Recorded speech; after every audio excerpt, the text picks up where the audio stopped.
the pain, knew that it was wrong to stay. So I told myself I'd walk away. I think I'm ready now, ready now, ready now. And I'm so over you dragging me down. Just wanna let it out, let it out, let it out. Feel so free, gonna shout it out loud. Without you I'm limitless. There's nothing that you could do to break my spirit or shatter the silence.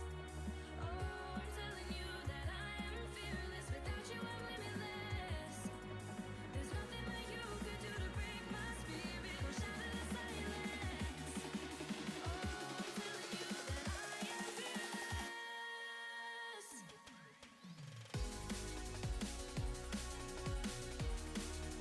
I am fearless. I am fearless.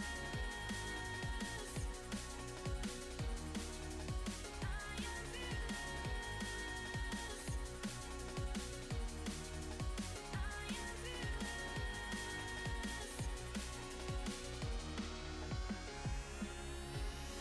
It's like a battle every day, fighting as we watch our feelings fade. You always made it my mistake. I miss myself, I'm not to blame. I think I'm ready now, ready now, ready now. And I'm so over you dragging me down. Just wanna let it out, let it out, let it out. Feel so free, gonna shout it out loud. Without you I'm limitless. There's nothing that you can do to break my spirit or shatter the silence.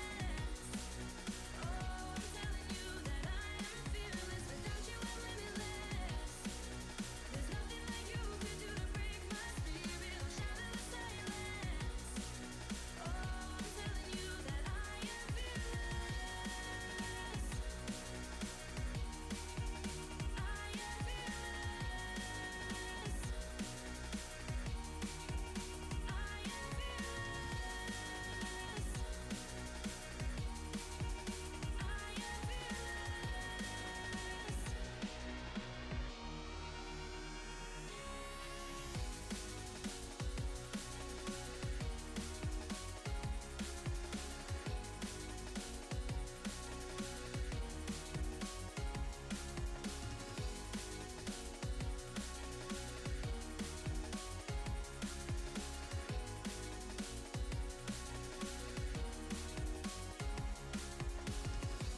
felt like I was stuck in chains. All this time with you, I took the pain. Knew that it was wrong to stay.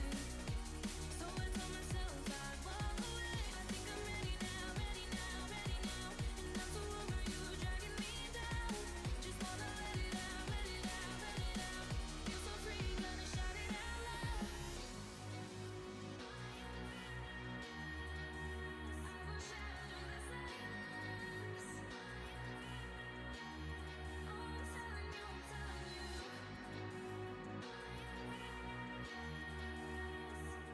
I am fearless.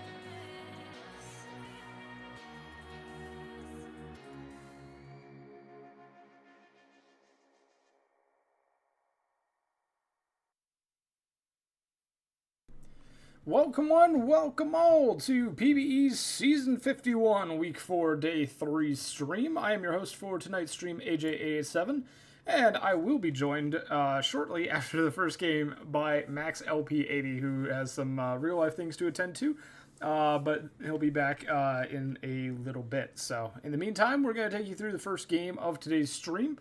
First of all, a big shout out to Dash for subscribing for 4 months on a 4-month streak.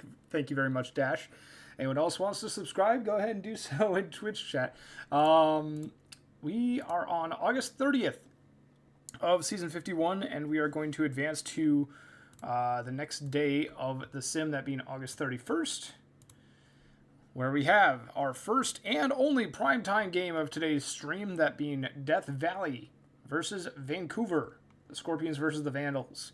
Now, both of these... Now, Death Valley already out of the race in terms of the playoffs, it seems, according to the Pennant Chase page, which is what I'm going off of here. Vancouver has a 2.4% chance to make the playoffs, so they are really on the back foot here. They need a lot of wins if they're going to find their way into the playoffs via the wild card. Jose 43 and Darren Clapp will be your starting pitchers for the first game of today's stream. And despite the Vandals having the better chance of making the playoffs, you can see that the Scorpions have that head-to-head matchup very handily, with only one exception in the number 3 position, Enrique Von Caliente, and a tie in the number 7 position between Stephen Strange and Daniel Plainview. So it is a Scorpion-heavy favoring when it comes to the head-to-heads. But as we all know in PvE, anyone can win in any game. And Darren Clapp has had a pretty good season so far, 9-8 with a 3.80 ERA. Hasn't faced Death Valley yet. Jose 43 hasn't faced Vancouver yet. So we'll be seeing what happens between these two starting pitchers as we get going with the first game of tonight's stream. We're going to head right on into it. It's going to be Evanescence, Bass, Reeves, and Smalls due up for the Scorpions versus Darren Clapp. We'll go ahead and get started.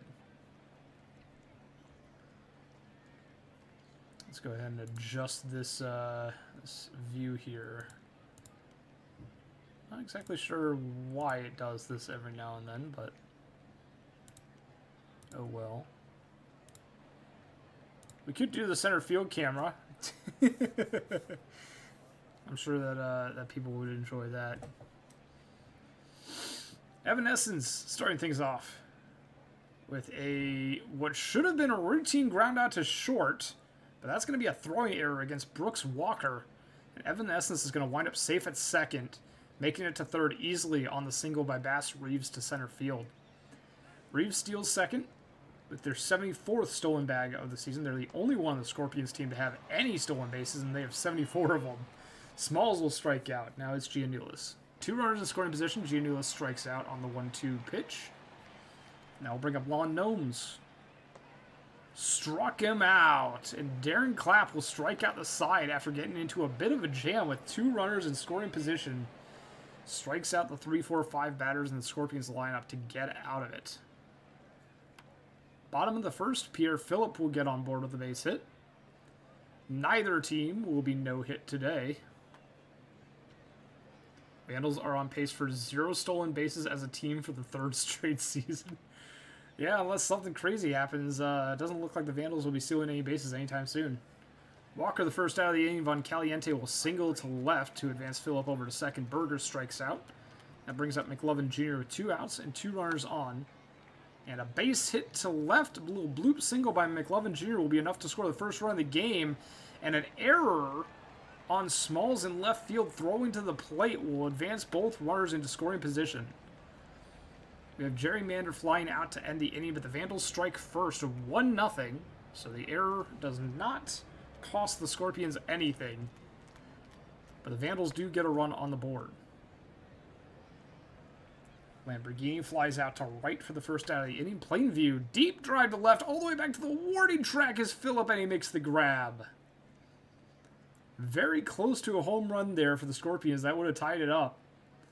Flamingo gets on board with a single, and now it's Ingram.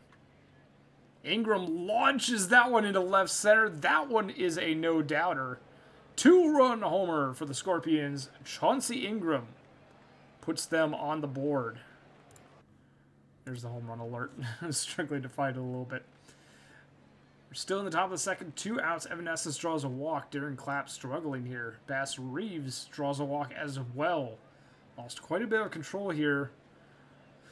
Darren Clapp, 40 pitches in only 1.2 innings so far, and a fly out to center will end the inning finally for the Vandals. But the Scorpions strike twice. They take the lead, 2-1. Stephen Strange gets on board here in the bottom of the second. Now Menji Berlina will get a base hit up the middle into center field. 2 runners on. Ashton Lansdell to the plate. Grounds into the 5-4-3 double play. Strange does get to third, so they're very close to scoring. And a home run by Pierre Phillip. 2-run bomb. The Vandals answer back both of the Scorpions' runs. And they take the 1-run lead once again. 3-2 Vandals. Walker strikes out to end the inning. But the Vandals now lead 3-2. Scorpions back to the plate now. Ted Giannoulis will draw a leadoff walk against Clapp. Lon Gnomes launches that one into left. And the Scorpions, we have 2-run home runs galore now. Lon Gnomes will join the club. 3 2-run home runs in 1.5 innings. 4-3 Death Valley leads. Lamborghini gets on board with a walk. Plainview will strike out. Now Literal Flamingo is going to pop fly that one to Von Caliente at second. Foul out for Ingram as the first baseman McLovin Jr. tracks it down. 2 runs on the 2-run homer by Lon Gnomes. Scorpions lead at 4-3. Von Caliente strikes out to lead off the bottom of the third. Danny Burgers now strikes out. Now McLovin Jr. step into the box. Jose43 deals and gets McLovin Jr. to fly out to center. So the Vandals do not score for the first time this game. They trail by a run, 4-3. Fourth inning starts off with a strikeout from Evanescence. Bass Reeves grounds out to the first baseman. Now it's Smalls. 0 for 2 on the day, and there's 0 for 3 as Brolina stole a strike that time. Excellent framing by the Vandals catcher. Jose43 going to face off against Gerrymander and strike them out for the first out of the inning here in the bottom half of the fourth. Steven Strange strikes out. It's K number 6 on the day for Jose43 on the forkball. Benji Brolina, fly ball into deep right field. Not going to make the track, though. Lon Gnomes will retire the side. We head to the top of the fifth now to see if the Scorpions can add on to their 1-run lead. Line out right to the shortstop Walker. Giannoulis goes down. Lon Gnomes flies out to center. 2 away for Lamborghini. Lamborghini grounds out to second, and that will end the inning. 1-2-3 go the Scorpions. And Clapp has probably, I think, their first easy inning of the game, unless I think the fourth was, I don't remember what happened in the fourth. They've struggled in the first 3 innings and have settled down in the fifth here.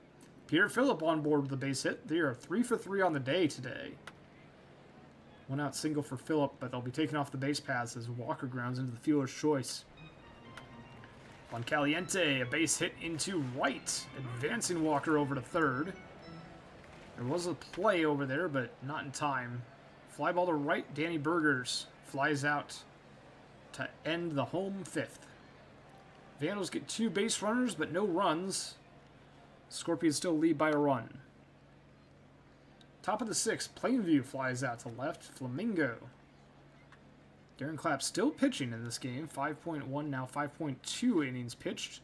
91 pitches. And there's a clean 6th inning for Clapp. Scorpions go 1-2-3. They still hold a 1-run lead. McLovin Jr. starts off the bottom half of the 6th with a ground out. Gerrymander now. Fly ball to right. It will be caught. 2 down. Steven Strange. Another easy fly out, and the Vandals will go down in order. For as explosive as this game was in the first 2.5 innings, with 7 runs being scored within that time frame, there has been nothing since then. Zeros across the board from the bottom of the third on. And with 2 outs here, Capsaicin Shrub strikes out Smalls as they get a clean 1-2-3 inning from the relief pitcher Shrub. We head to the stretch. And then the bottom half of the 7th we go. Brolina, Lansdale, and Phillip due up here. Brolina grounds out. Lansdale will draw a walk. Tying run is on base. Greg Xavier came in to pitch at the start of this half inning and has allowed a walk, but nothing else through the inning as a fielder's choice and a strikeout will end it. We're through 7. Death Valley still leads by a run, and they'll try and add on here in the top of the 8th against Shrub, who has retired the first 4 batters now that they have faced. There's the first hit off of Shrub today, as Lawn Gnomes will get on board with a single. Diving catch and right by Mander to prevent a hit from Lamborghini. Now Plainview flies out to center field, so Shrub through 2 innings of work, only 1 hit given up. Very solid relief effort from Capsaeus and Shrub. But the Vandals offense needs to come awake here if they're having any hope of winning. Von Caliente fouls out. Oh no, it's an error. So Von Caliente stays in the box. Strikes out anyway. Now McLovin Jr. Danny Burgers. McLovin Jr. on the on-deck circle. Burgers will get on board with a single. Their first hit of the ball game. McLovin Jr. 1 for 3. Faces new pitcher Romeo Rosas. And strikes out. Burgers at first, 2 outs for Mander. Fly ball to center field. Barely moving his essence. Vandals get a hit, but are not able to plate any runs. Top of the 9th. Scorpions' last chance to add on here before the bottom half of the 9th inning. Flamingo the first out. Ingram the second out. Both ground outs to short. Now Evanescence. Fly ball, center field. Back to the track. Goes Strange. And they make the catch in center field. 3 up, 3 down for Death Valley. That one probably scared Shrub a little bit. But only 1 hit through 3 innings for Capsaeus, and they had a great relief outing today. Strange gets on board with a single. Brolina strikes out. Tied run is on first, but 1 out already in the inning. Lansdale walks. There's the winning run at first now. Pierre Phillip faces Romeo Rosas. Pop fly, foul territory, caught by Giannoulis. 2 down. Vandals down to the last out. Walker diving stop by the shortstop, but no throw. Everyone's safe. Bases loaded. 2 outs for Von Caliente. They strike out. That's going to end the game. Vancouver threatened there in the bottom half of the 9th, but they were not able to plate anything. So Death Valley comes up with the win here, 4-3. So if you bet on the Death Valley Scorpions in prime time this week, you just earned half of a TPE to your namesake. So congratulations on that front, and congrats to the Scorpions who get the win here by a run. Big day at the plate for Lawn Gnomes with 2 RBI, and Chauncey Ingram also 2 RBI, a couple of 2-run home runs from the Scorpions, as well as 1 from Pierre Phillip on the Vandals. Clapp will take the loss, 43 the win. Romeo Rosas, their 11th save of the season. Pierre Phillip will be your player of the game, going 3 for 5 on the day. We'll continue around the rest of the league. Starting off with the Crabs defeating the Apex 7-3 here. 2 RBIs from Cool Crab and Benito, 3 RBIs from Vita. Great day for the Providence lineup. Hangman will get the win. The loss will go to Bubbles for Indianapolis, and Adam Hangman will be your player of the game. Outer Banks defeats Seattle 7-1, 8 hits to 6, 3 hits for Aaron Henry, 3 RBIs for Garbanzo. The win will go to Kelly, and the loss will go to Beauregard Rove. The player of the game is Joe Kelly. Do we have any milestones hit? We're tracking a couple of them. We do have one. Aaron Henry has reached 400 stolen bases on the career with their first of those 2 stolen bases in this game. So congratulations, Aaron Henry, on reaching the 400 stolen bases milestone. All right, next up, Cancun will defeat the Voyagers 12-1. Very dominant win for the Cancun Toros, coming off the back of a 6-run 5th inning. The sole RBI for New York coming from Carl Beatty Jr. And on the side of Cancun, we have a milestone hit as Xander Azza reaches 450 walks on the career. They needed 2 this sim, and they got them both in the first game.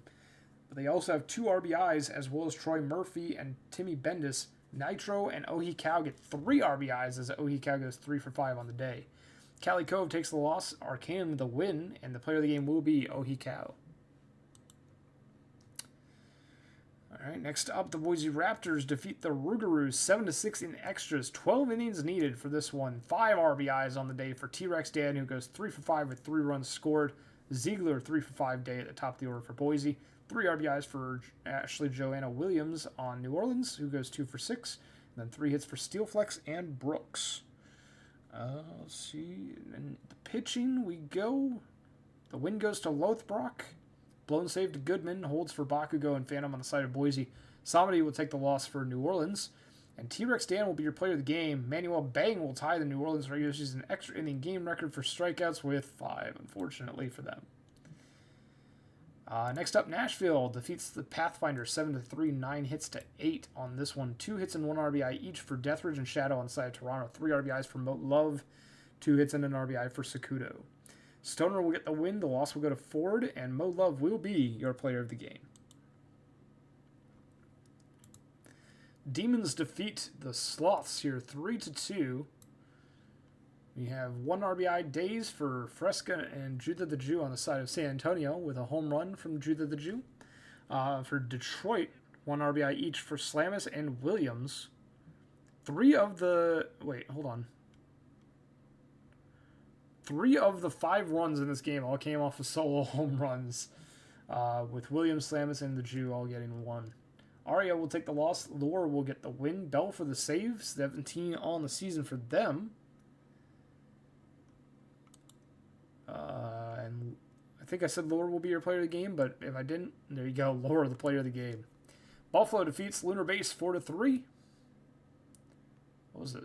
Big spike downwards here. It was 3-1 heading into the bottom of the 8th in favor of Lunar Base. Buffalo with a big comeback in the late innings. 1 RBI each for Kelly Splurger, Thriller, and Buckshank, with Thriller getting 2 hits for Buffalo. Lunar Base gets 2 RBIs from Catter. The loss will go to Iceman. The win will go to Westbrook Delling, their 20th save of the season. And Colby Kaufman, your player of the game on the start. Only 1 earned run over 7 innings pitched, 12 strikeouts. That'll do it for the majors. We'll go ahead and head over to the minor leagues to see that they are on a travel day.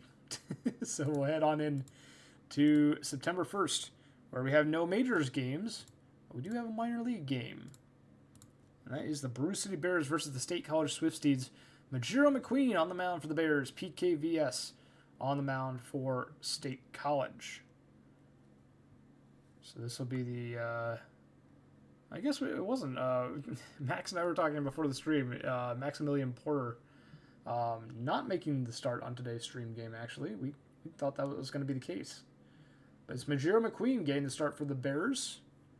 PKVS for the State College. Now, State College has a 100% chance of making the playoffs. They are in for sure. It's the Bears that are not guaranteed. They are pretty high on the percentage, though. They're at 77.7% chance of making the playoffs. But they need some more wins. And State College is standing in their way of that. No worries, Max. We'll keep it rolling.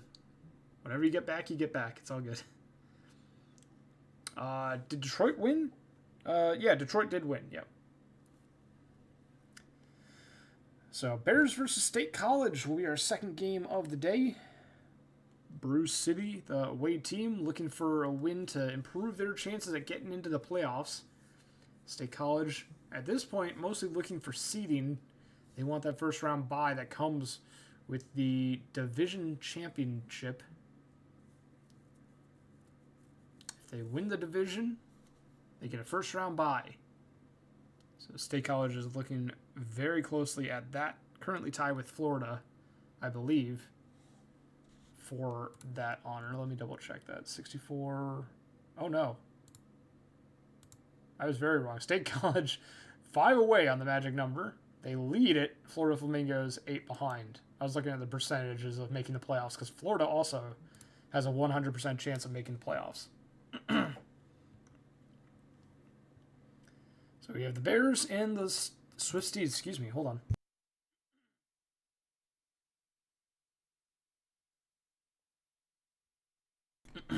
Sorry about that. Channel points gamble. I don't know if there's a mod in chat that wants to throw some predictions in there. Go for it. But I haven't seen anything yet, so I'm just keeping on rolling. It's going to be Tonkmato, Montalban, and Croft due up for the Bears to start things off here in this ball game. We'll go ahead and get started. PKVS on the mound to start for the Swift Steeds. Just make sure that the view looks good, which it does. We are underway here at Count Longardo's Strongbadian Dictionary. I lost the rest of that dictionary something. The State College home stadia. We are underway. Tonk Mado grounds out to short to start things off. Jikoyoto Montalban will also ground out this one to short. Lara Croft now. And a base hit for Croft that are going to get on board. Bears have their first hit of the ball game. Cliff Plant, though, fouls out to end the inning. No runs on one hit. One left on board. Bottom of the first. Swift Steeds have a chance to be the first to strike here. Bandit Healer will make sure of it. A solo shot to left field. State College is on the board. The Swift Steeds catcher lining that one right over the wall in left. Barely kept it fair. Alou strikes out, and now Hrishikesh with a base hit to the wall on the fly. They'll make it to second, sliding in safe with a double. Agashwari Singh will get on board with the base hit. Hrishikesh holds up at third. Runners at the corners, one away for Toga, who strikes out on the full count fastball. Mizushima grounded to the fielder's choice, and that's going to end the inning. Solo shot from Healer, but nothing else, though they do threaten more and leave a couple runners on board. Now fly out to right from AJay Boucher from the Bears. Now Taco. Base hit into right. Bears have a base runner, one away. Thicker Thick McThick gets a base hit, their 50th hit of the season, and advancing the runner to third, but Jim Leahy is going to go yard, a 3-run home run for the Bears left fielder. And Bruce City has suddenly exploded into the lead.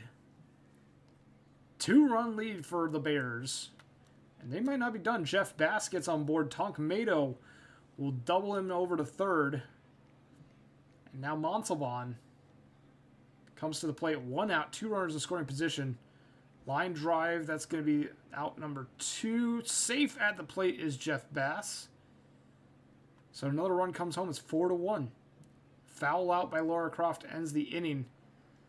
But the Bears put up a lopsided 4 runs in the top of the second here. Mike Pizzaman in his first at bat will ground out. Here in the bottom half of the second, Ulysses Ballion is going to get on board as an error is charged to the Bears defense. And Ballion's going to make them pay for it, stealing second, putting themselves into scoring position. McKinley strikes out, and now Healer, who homered earlier on in the ballgame, is just going to strike out looking at this one. I'm here now. Hello, welcome back. We're heading into the top of the third here. Cliff Plant draws a walk.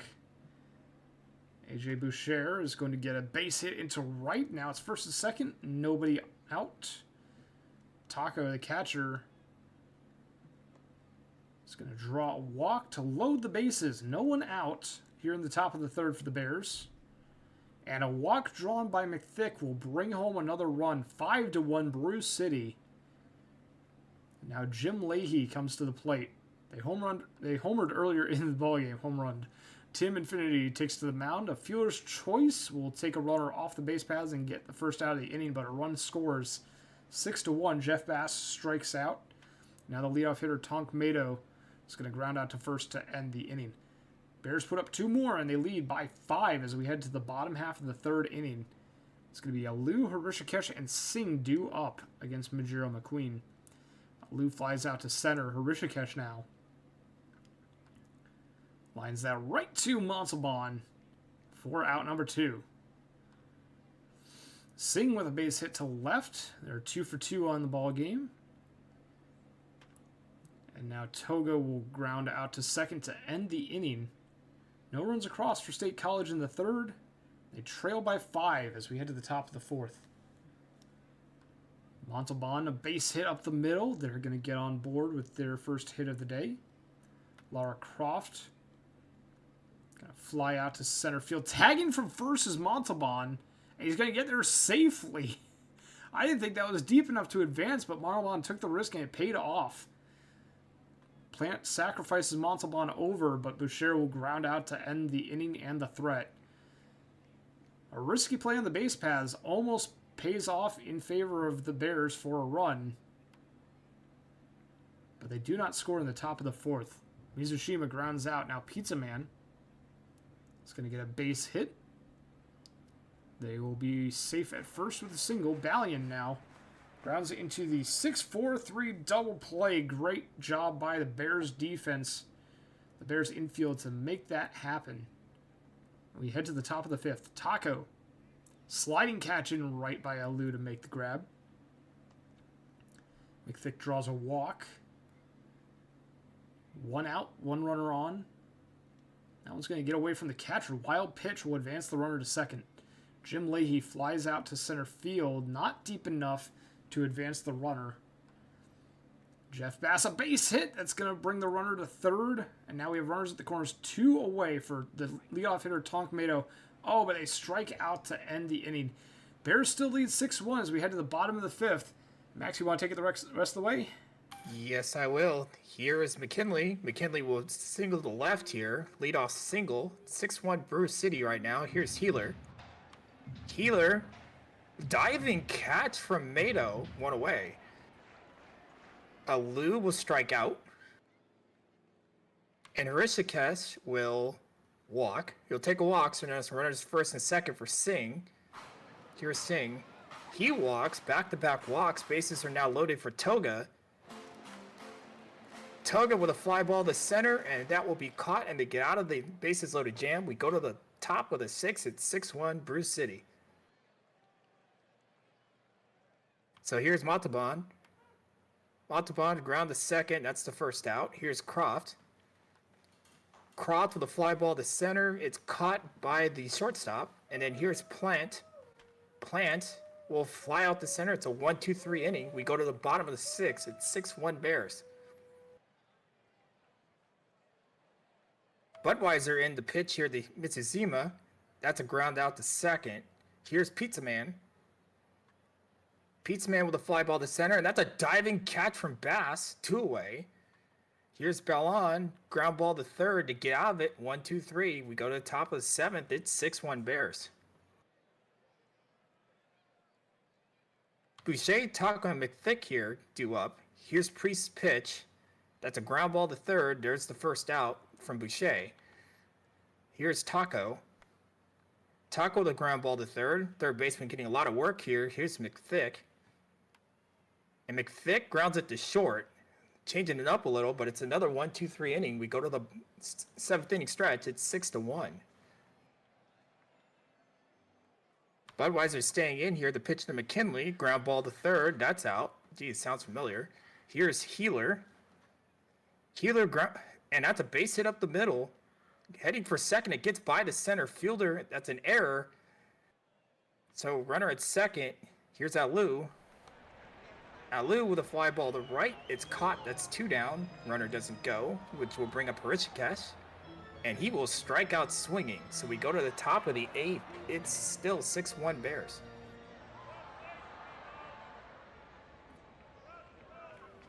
Priest in the pitch. Diving catch from the right fielder. Now Bass will be up. Here's Bass. Fly ball to center. That's caught. Quick 2 outs here. Here's Mato.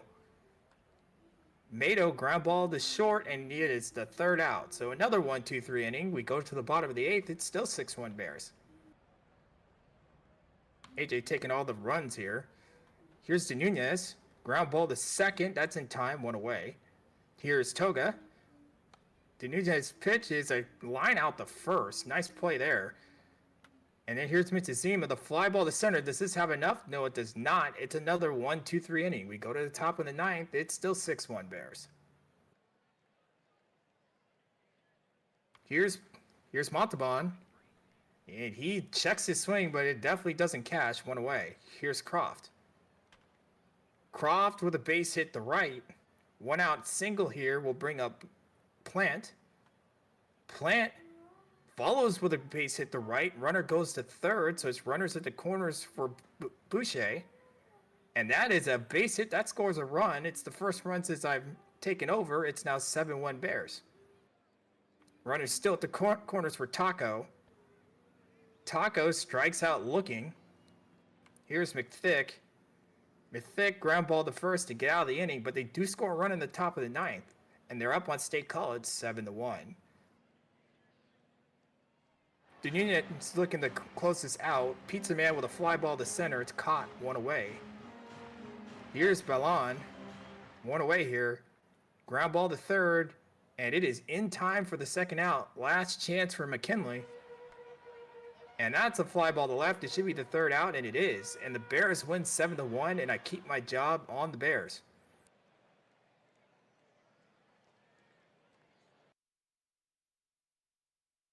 So the Bears had 12 hits, and despite the 2 errors, they went 7-1. They jumped out early. We've got 2 hits from Carlton Boucher, 4 RBIs from Leahy. The win goes to Budweiser. He's 2-0. The loss goes to PKVS. He's 10-4. And Jim Leahy's the player of the game. We'll head around the rest of the minor leagues. Check out the box scores here. Starting off with the Firehawks defeating the Hepcats 9-1. 11 hits to 3, 4 for 5 Day with 3 RBIs and 3 runs from Can You Take Me Higher, and 2 RBIs from Power Bat Lil Bark. On the side of Kansas City, their sole RBI coming from Ikim Sineratil. Adkins will take the loss. Nasty the win. Can You Take Me Higher, your player of the game? Well, that was a lot of words there. Chicago defeats Florida here 3-1 despite the error from Chicago. Only 11 hits combined in this game. 2 hits for Hinckley, 2 hits for Cortez, 2 hits for Dinger, and 2 hits from Hughes. Not a lot of offense here. Duck gets the win. He's 7-9. Bauer is the loss. 3-5. 2 twos with the save, and Long Pipe has the hold.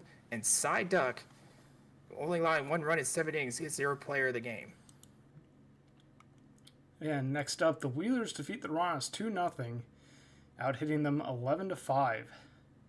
Big day at the plate for Rob Littleton, who goes 4 for 5, scoring twice. Bobrus and Dawson III both have an RBI, with Bobrus having 2 hits on the day. Miller takes the win. LeBeau will get their 15th save of the season, and Practice will take the loss. Thunder Miller, your player of the game on that start, 7.1 shutout innings. Louisville beats Amarillo 7-1 with 15 hits, including 3 from Dinker and 3 RBIs, 3 hits from Earl Richards and 2 RBIs. Manny gets his 44th stolen base. Amarillo gets 2 hits from Payne. Not a whole lot of else on that. As for the pitching, Balhaj gets the loss. Delavu gets the win. And Alfonso Bonzo gets your player of the game in that 92-degree clear sky. That'll do it for the minor leagues on September 1st. As we mentioned, it's the travel day for the majors, so we'll advance the day to September 2nd. And head on into our next streamed game of the day. It's another minor league game. We have the Kansas City Hepcats taking on the California Firehawks.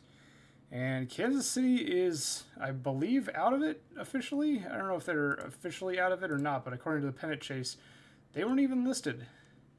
So I believe that means that they are out of the running here. Meanwhile, the California Firehawks are still in it, and have only a 27.5% chance of making the playoffs. They will send John Valek IV to the mound to face off against Kansas City's Benny Rocker. As we look at the head-to-heads here, we can see that California is favored in those head-to-heads very heavily, with only the pitcher and the leadoff hitter for the Hepcats, Robin Quincy and Benny Rocker, having the advantage over their respective counterpart. No majors games. We did have a majors game at the start, and we will have one at the end of the day. Our 5th streamed game of the day is a majors game, but the remaining 3 are minor league games. What do you think about these 2 teams here, Max, between the Firehawks and the Hepcats? Which team do you think has what it takes to pull out ahead here as the victor? Well, there's going to be a lot of runs scored in this game. I like California in this one. I think their offense is going to be just enough to hold off Benny Rocker. Um, I don't expect a 3-0 game. I expect something like 10-8. Wow. High amount of runs. I mean, it does make sense, right, with the ERAs of these two pitchers being a little bit inflated, to put it nicely. And also, Valek, the fourth, struggles against Kansas City pretty mightily, as you can tell from that 0-2, 17.05 ERA. But if there's any chance to, or any opportunity to bounce back if you're Valek the fourth and look for a win, it's right here where your team's playoff hopes are riding on several wins to close out the season. So we'll see if they can pull this off. It will be One thing ahead. to look out though is Levinsky is on a hot streak and he's 2 for 2 with 2 home runs against Valek Jr. That is something to keep an eye on in this game. Absolutely. And he's the hot. I don't know if you mentioned that he's hot hitter right now as well with that fire icon next to his name. I didn't catch it if you did mention that, but if you're already hitting very well off a pitcher and you're coming in with the momentum with that hot streak, this could be a big day for Levinsky. We'll see what happens. We're gonna go ahead and head on into game here. Max, you want to take the first half of this one? Sure, I'll take it. Okay. As we wait for the clear skies, Valek will be on the mound to face Quincy here. Quincy, as we wait for all the formalities to go through, here's the 3-2 pitch. And that is a base hit into the corner. Nice hit to start off the game. It's a leadoff double for Quincy, and that will bring up Levinsky. Here's Levinsky, and that is a base hit to left. Runner doesn't go for home, so his runners at the corners, no out for Sparrow. Sparrow will get the force at second, but there's still runners at the corners for Getz. Getz strikes out swinging. So here's Ransom, who has struggled so far lately. And that's a base hit to right. That'll score the first run of the game. Runner goes to third. So an RBI single for Ransom. And it's 1-0. Here's Coleman. Coleman strikes out swinging. So Valek gives up the run, but strikes out 2. We go to the bottom of the first. It's 1-0. Here's Shan. Shan facing Rocker. And that's a ground ball to second. That's your first out of the game here. Here's Jazzy Thompson. Thompson, fly ball to center. It looked like it was to center, but ended up in the shortstop's glove. Here's Mahier. Take me higher to the first base out. So we go to the top of the second. It is 1-0 KC. Nick Smith up here, facing Valek Jr. He strikes out swinging. That's the third strikeout for Valek. Here's Elk. Elk strikes out swinging 2 in a row. That's 4 strikeouts already in this game. Trying to prove me wrong is predicting 7-8. Here's Slobberknocker, and that's a base hit to right. 2-out single here. Now bring up Robin Quincy. Quincy strikes out swinging, so he strikes out the side. He now has 5 strikeouts through 2, and we go to the bottom of the second. It is 1-0. Here's Benny Rocker facing Johnson the third. He strikes out swinging. Well, actually, he struck out looking. My bad. Here's Kryptonite, and there's his Kryptonite. That's strike 3. And that will bring up Lopez, who's hitting .312 so far this season. And he strikes out swinging. So 6 straight strikeouts between the two pitchers. We go to the top of the third. It is 1-0. Here's Levinsky. He strikes out. You get a strikeout, and you get a strikeout. Here comes Sparrow. Sparrow walks, breaks up the strikeout chain, and I'll bring up Getz. Getz singles to left here. Runner stays at second, so it's runners at first and second here. 1 out for Ransom. Ransom hits into the double play to get out of the inning. So we go to the bottom of the third. It is 1-0. So here's Rocker. Rocker ground to second. That's the first out. Here's Power Bat, Little Bark. And that's a fly ball to right, and that is caught by the right fielder. That's 2 away. And then here's Altuve. And Altuve strikes out the center. So we go to the top of the fourth. It is 1-0. So here's Valek, who has 6 strikeouts already. He walks the leadoff hitter, Coleman, and it brings up Smith. Smith Singles up the middle, so it's runners at first and second. Nobody out here for... I'm not even going to bother. He strikes out anyway. Here's Slobberknocker. Slobberknocker hits a slow, weird animation base hit, and now the bases are loaded for Quincy. Quincy flies out the right, runner doesn't go, 2 away. Here's Levinsky, and Levinsky strikes out. Zavalek gets the better of Levinsky. Bases stranded. We go to the bottom of the fourth, it's 1-0. Rocker pitching to Shan, and Shan will lead off walk here.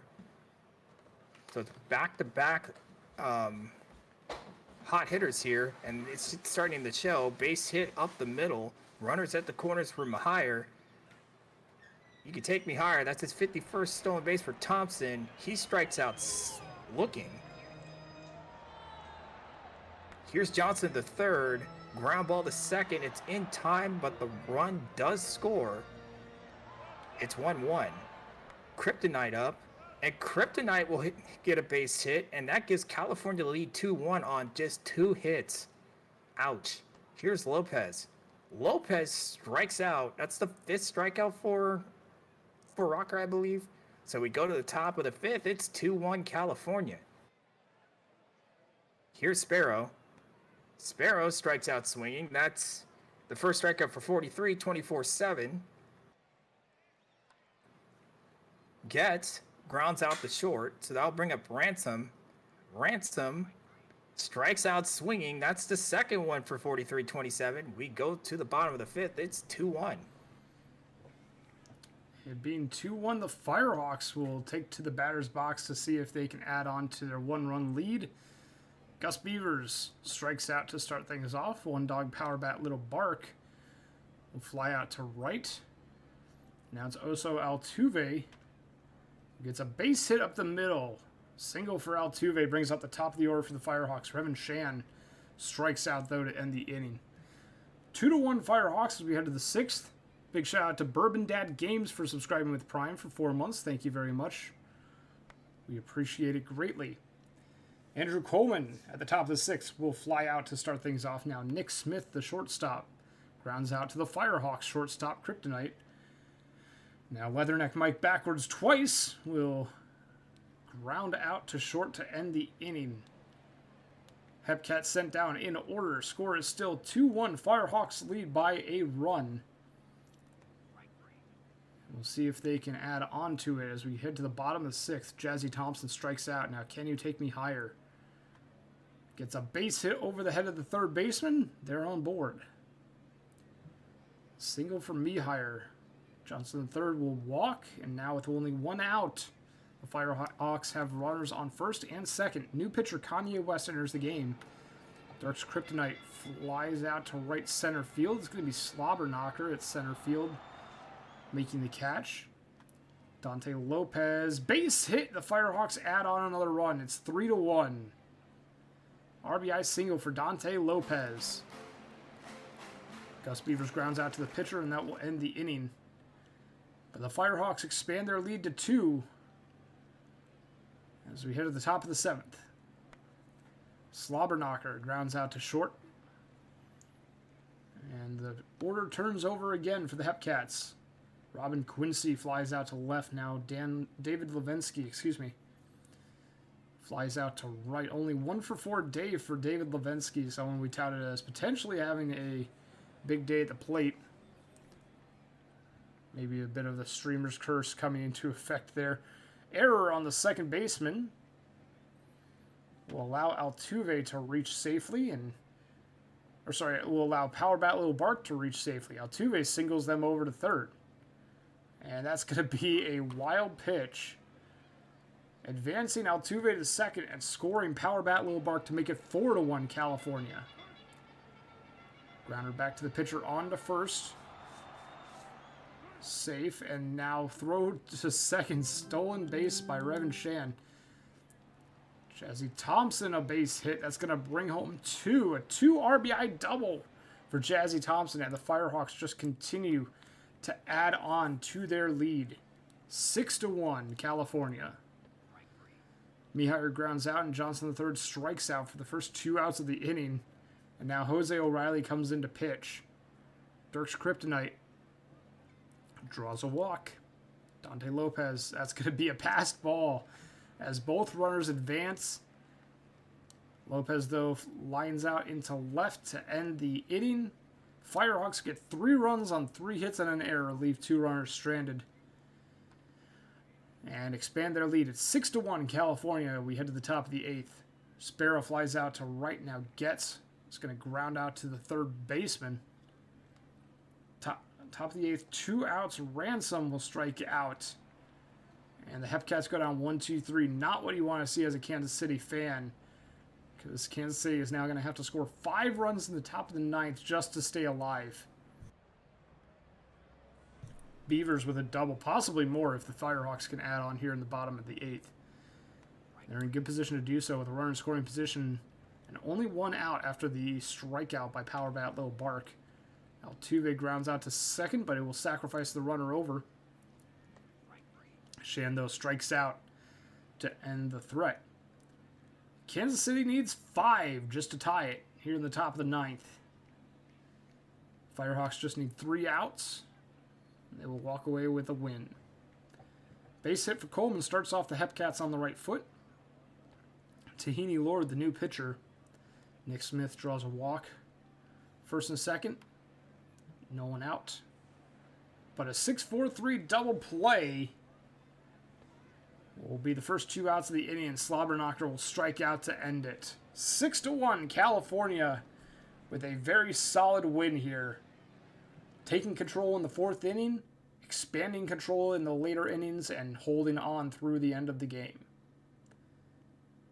The win is going to go to 43-24-7 in relief for California with 4 innings of shutout baseball in relief. Benny Rocker will take the loss. They will be your player of the game, though, only giving up 300 runs over 5.1 innings pitched.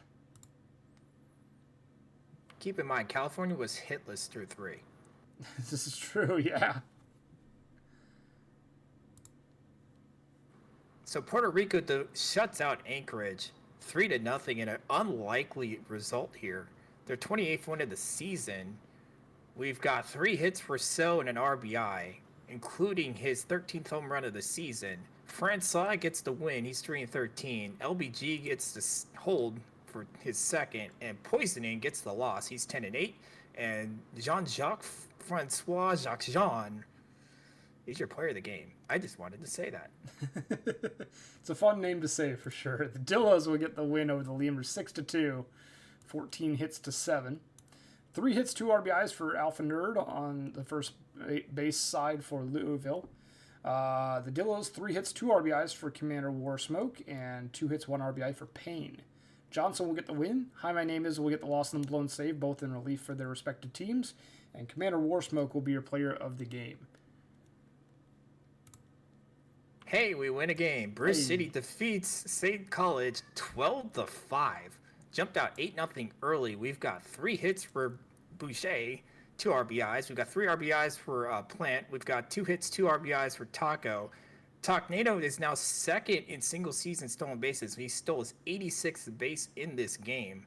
As for the State College, Toga had a 3-for-3 day, scored twice. Singh had 2 RBIs. Toga did hit his 14th home run of the season. As we go to the pitching, I get the win. Thornberry gets the loss. And AJ Boucher is your player of the game.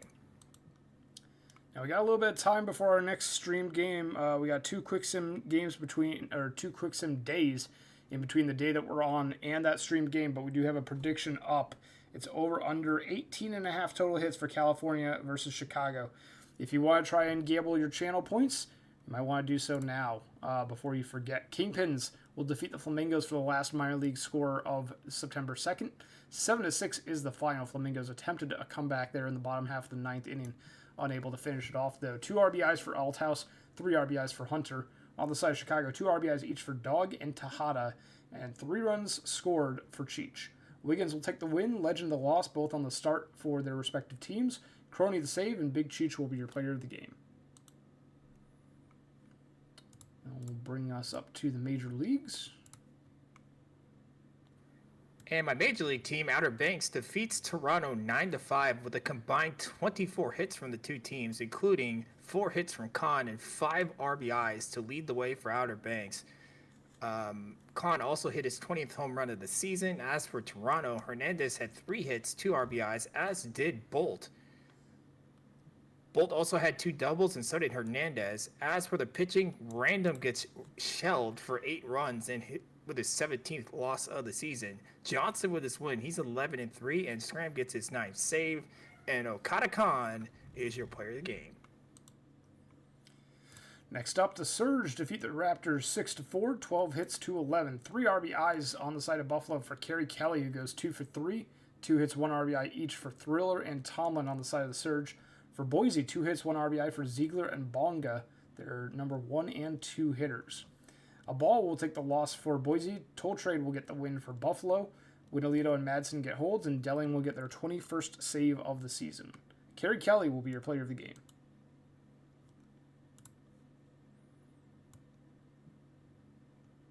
So Vancouver shuts down Providence 9-1 on 17 hits, including 3 hits from Mander and Von Caliente and Berlina. Caliente had 4 RBIs to lead the way, including 2 home runs, his 17th and 18th of the season.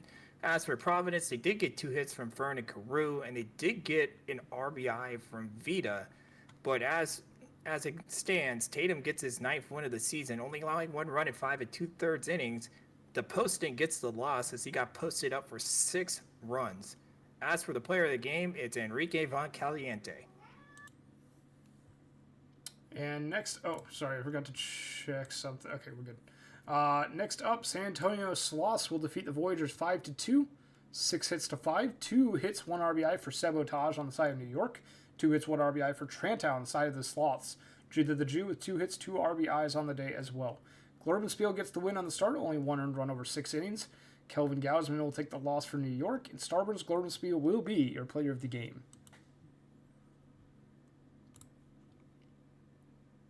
Well, Seattle continues to lose with me being as the co-host as Nashville wins 8-4 on 3 hits from Love, 2 hits and 2 RBIs from Mom Spooner. And as for Seattle, they did get 2 hits from Bordeaux and Reese. Pitching, Allen ties Nato with his 86 stolen base. That's the second most I think that's the second most overall. I'm not sure for majors, so I'm going to stay out of that one. But there's 3 stolen bases for Sakudo, who's now at 77. A lot of stolen bases from those 2 guys. Blaze with the win and the blown save. He's 4-1 with his 5th blown save. Waters with the loss. And Krispy Kreme is your player of the game. Looks like for the majors, there are actually plenty of stolen base totals over 100, which shocks me. But Erd Schneider and Barry Allen have the number 1 spot at 112. So Allen has a bit of ground to make up here if they want to crack that. But they are advancing up the leaderboards. It looks like at this point they're tied for 58th all time with Lord. this season, with still plenty of games to play. So we'll see how high they raise on that leaderboard. As we continue around, Detroit Demons 4-3 over the Cancun Toros. All 4 of their runs coming in the last 2 innings of the ball game. This was a 3-0 ball game heading into the bottom of the 8th, and the Demons turn it around. 2 RBIs for Leonidas Ruiz, 2 hits, 1 RBI for Lou Williams. And then on the side of Cancun, we have 2 hits, 1 RBI for McGillicuddy, and 2 hits for Timmy Bendis. I'm just checking on a milestone there. Looks like we're good. Belfort will get the win. The loss will go to Swishman, and center fielder will be your player of the game with 7.2 innings, 0 earned runs, 14 strikeouts for the starting pitcher. Great day for center fielder of the Toros. Decent day. Lunar Base defeats New Orleans 9-3 on just 8 hits, including two hits and 3 RBIs from Poe, and a 2-for-2 day for Jacob, who also walked twice and had 3 RBIs. Poe hit his 21st home run. As for New Orleans, they got 2 RBIs from Guile, but 5 scattered hits. Esselman gets the loss. He's 13-9. Green gets the win, his 7th of the season. And Alyssa Jacob is your player of the game. Sorry if my laugh came through and interrupted. I was just looking at, Lunar Base is such a great game, and my player went 0 for 4. 5-1 victory for the Apex over the Scorpions. 2 RBIs for Catcher Scudder, 2 hits each for Car Crash and Callahan. For Death Valley, 2 hits for Daniel Plainview, and the solo RBI coming from a home run in the 4th by Smalls, a solo shot. Simicallis Jr. gets the loss. Ortiz will get the win for Indianapolis. They will be your player of the game. Only 1 earned run over 7.2 innings pitched on 4 hits and no walks. That will finish up the majors for September 2nd, so we'll go ahead and head on into September 3rd. And this is a quick sim day, so we're going to keep the box scores a rolling here. Go ahead and save before we do that, and then we'll jump right on in. Outer Banks gets 17 hits in a 9-1 victory, holding Toronto to just 4 hits, which is about the same amount of hits that Khan had in this game, as he went 4 for 5 with 2 RBIs. There was also 3 hits from Harper, and then 2 hits from Henry, Garbanzo, McNeely, McDaniel, and LeSwift, who also had 3 RBIs, including his 10th home run of the season. As for forget who were there. As for Toronto, the other team that played in this game, they had 2 hits from Crawford, and that was half the hits they had in this game. There was an RBI from the Data Rage, whatever.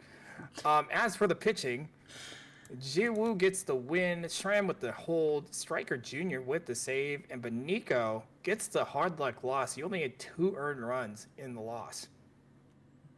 And Katakan is your player of the game.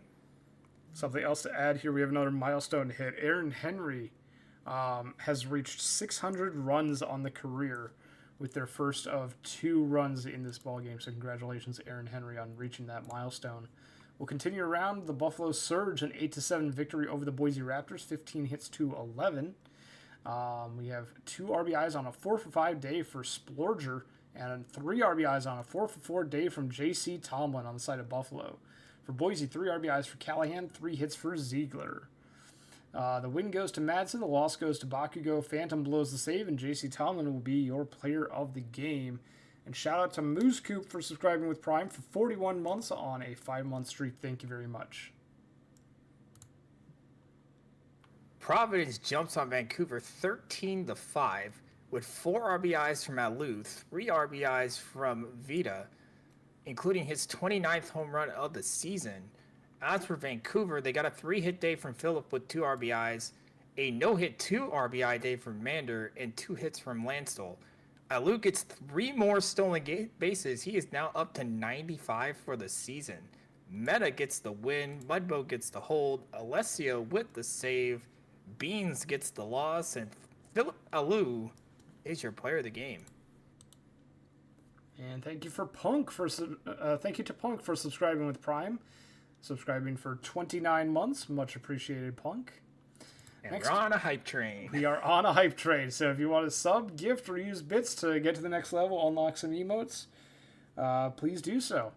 13-3 is the victory for the Sloths over the Voyagers, with 4 runs capping off the 9th. I think they didn't really need to add on to it at that point, but they decided to do so anyway. 4 RBIs for Woofington Jr., including 2 solo shots on the day for them. The Jew goes 3 for 4 with 3 RBIs, and Dynasty adds on 2 RBIs.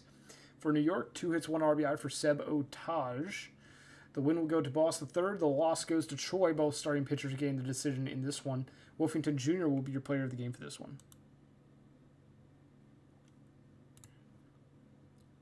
I'm sorry, Seattle. Nashville defeats Seattle 11-3 on 3 hits from Sakudo, 5 RBIs on 2 hits from Allen, and 3 RBIs on 2 hits from Cove. And Mom Spooner gets 2 hits as well. Sakuda gets his 78th stolen base. As for Seattle, Wellerman gets 2 RBIs, and Zarkwell gets 1. Allard had 2 hits. As for the pitching, Telfair gets the loss, Ziegler gets the win, and Barry Allen is your player of the game. Next up, the Demons defeat the Toros 6-3, 10 hits to 7. We have a good day at the plate for Biff Slamus. 3 hits, 2 RBIs on the day. Maple Dogwood scores 3 times at the top of the order. For Cancun, 3 RBIs from Ohi Cow and 2 hits from Nate Nitro. Pecora will get the loss. Strider will get the win. Blanco the save, their 5th of the season. Maple Dogwood will be your player of the game.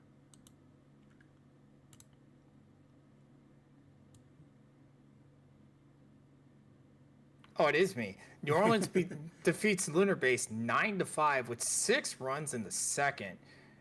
Bang gets 2 hits, 3 RBIs. Farquhar gets 2 hits, 2 runs, 5 RBIs, including 2 home runs to get to 21. Bang hits his 29th. As for Lunar Base, 3 hits from Poe, 2 hits, 2 RBIs from Rock Eater, a hit and 2 RBIs from Jacob. Leg gets his 85th stolen base of the season. As for the pitching, Abaduck gets the loss. He's 4-9. Slotsberg with the win. He's 16-4. Dear Lord. Sad Farquhar is your player of the game. And adding on to that, 16 wins for Slotsberg. Not only that, they hit a milestone. 75 wins on the career. Oh, sorry, actually, they're 1 win away from 75 wins on the career. My fault. Sorry about that.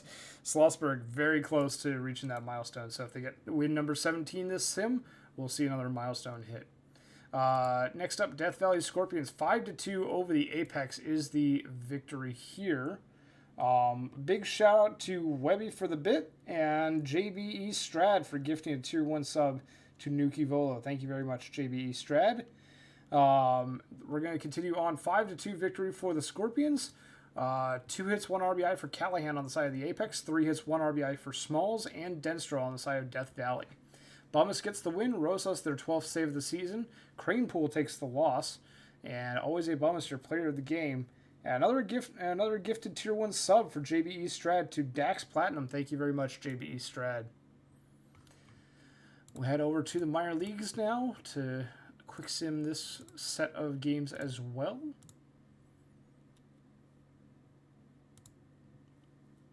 Anchorage wins by 2 touchdowns as they win 14-0 on 16 hits. Puerto Rico got 2 hits from Blaney. That was all for them. As for Anchorage, 3 hits, 5 RBIs for Webb, 3 hits, 3 RBIs for Littleton, 2 hits from cash considerations. Amazingly, Anchorage only hit 1 home run out of those 15 hits. Richard with the win. He is 8-9. Ribbit with the loss. 5-14. I'm not getting TOS'd on this one. Have a nice... And he is your player of the game. That would be Richard. Next. Flamingos 5-0 over the Kingpins. 8 hits to 6. 2 hits, 1 RBI for Jackson. 2 RBIs, 1 hit for Knopf on the side of Florida. For Chicago, 2 hits for Dog, the shortstop. Cowgill will take the loss. Martini gets their 11th win with 7 shutout innings. Pedro Martini is your player of the game.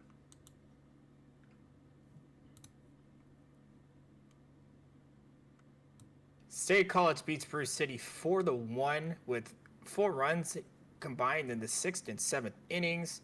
Alou gets 2 hits and 2 RBIs. Hershikesh with an RBI and Balam with an RBI.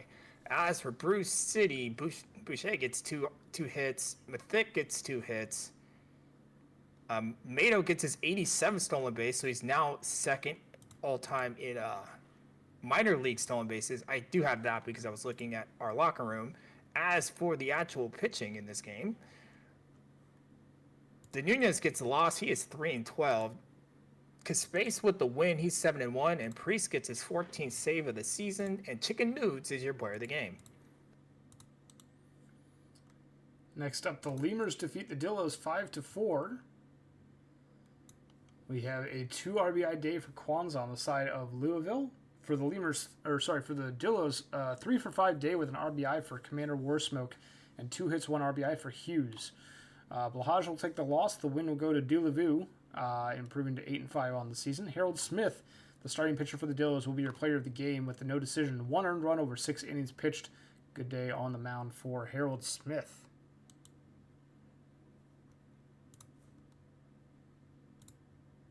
California defeats Kansas City 9-1. with 2 hits from 5 different California Firehawks, including Shan, Thompson, Mahier, Johnson, Take Me Higher, Johnson the Third, and Kryptonite. Oh, we'll make that 6. His power bat Little Bark also had 2 hits. Johnson had 4 RBIs, including 2 doubles. As for Kansas City, Smith got 2 hits, and not a whole lot of else there. Gilmore with your win. Sloth Nation with his first save. And Hooker with the loss. He is 1-13.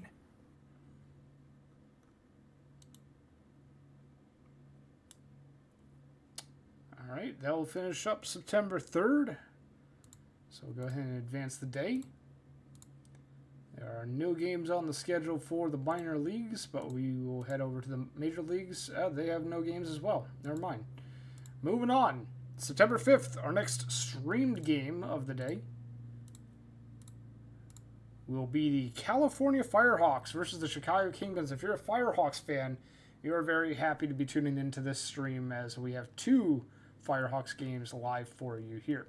Rusty Shackelford will be getting the start for California, while Nicholas Wizenga will get the start for Chicago. Let's do a quick check on the pennant chase, see where these 2 teams are now relative to the start of the stream. Firehawks came into the stream at 27.5% chance to make the playoffs. They're up to 33.0% chance at this point. So they have a better chance, but it's still lower than 50% for them. Kingpins started off the stream at 90.6, and they have fallen a bit to 89.5. But they're still in a pretty solid position here. We'll see what happens between these 2 teams here. It's going to be the Firehawks with very even across the head-to-heads, 4-4 with 2 ties. Last chance for your predictions, over under 18.5 total hits, 2,400 in the pot so far. What do you think here, Max, between these 2 teams? We got Huizenga and Shackelford on the mound. What do you think we're going to be seeing here between these 2 possible playoff contenders?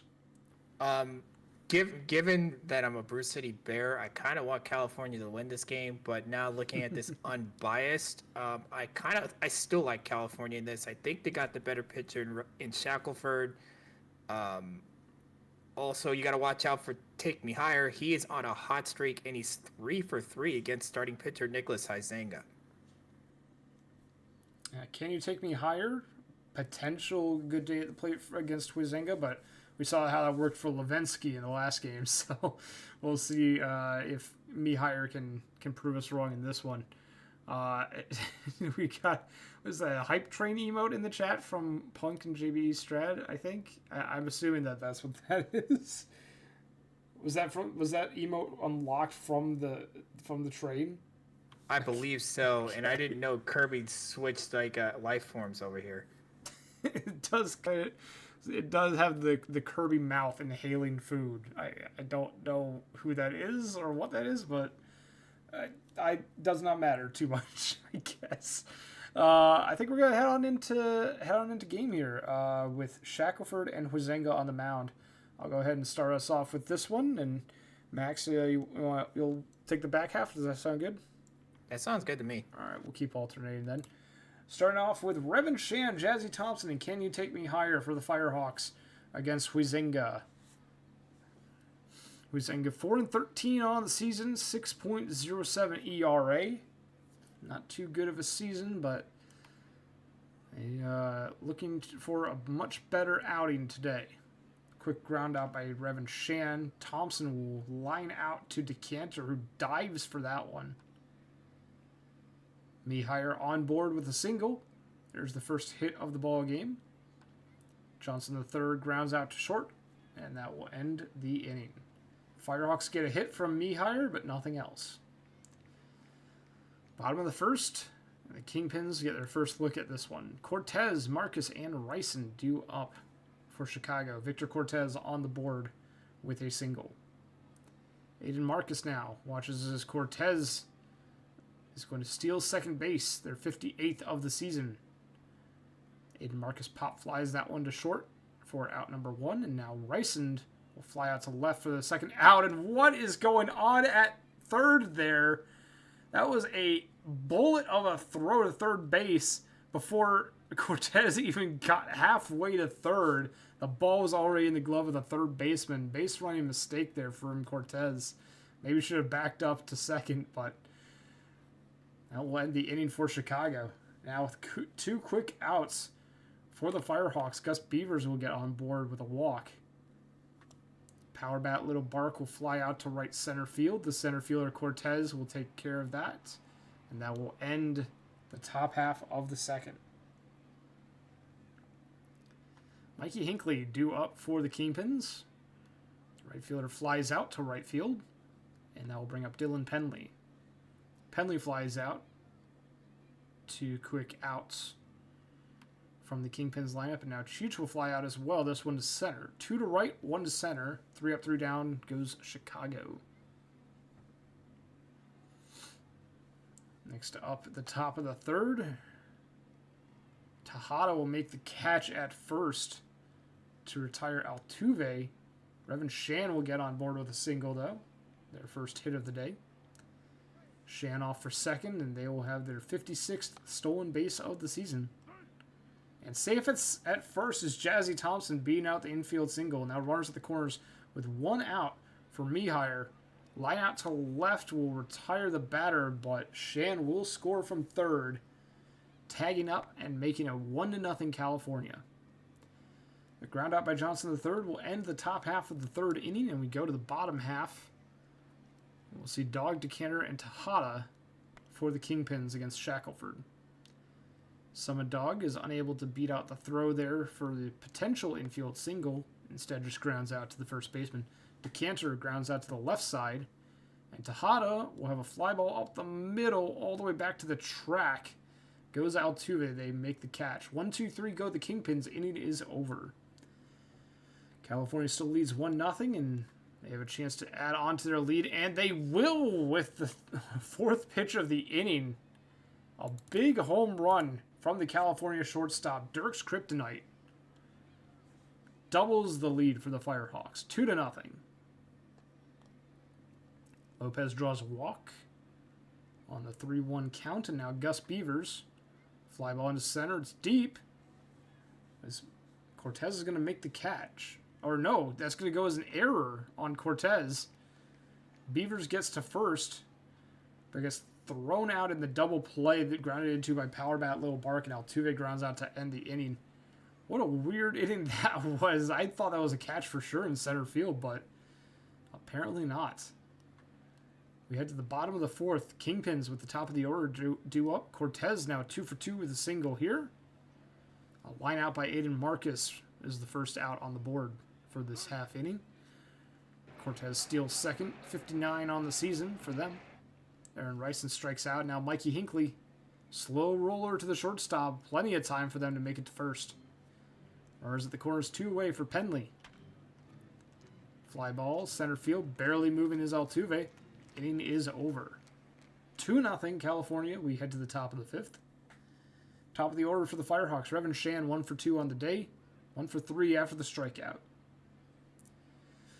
Jazzy Thompson, the right fielder, 348 leads the team in batting average. But that batting average will fall a little bit after the ground out, down to 347. Can you take me higher? Not in this at-bat. They can't as they fly out to left. 1, 2, 3 go the Firehawks, and we head to the bottom of the 5th. They lead it 2-0. Can California hold this lead? Here's the pitch from Shackelford, and that is a base hit against the shift. Lead-off hit for Mihire, and it comes... Dog is now up. Dog flies out, looking at the wrong one. Here's the Cantor, and they get the force at second. There's still 2 out here for Tejada. Tejada singles to right, runner stays at second. So runners at first and second here. Cortez is the go-ahead run, but he flies out the left. We go to the top of the 6th. It is 2-0. At last check, Bruce City was ahead. I think they were up 5-0 at last check. They're now up 6-0. Here's Johnson. Johnson with a fly ball to left, and it is gone. Fly away for Johnson the third. It's 3-0.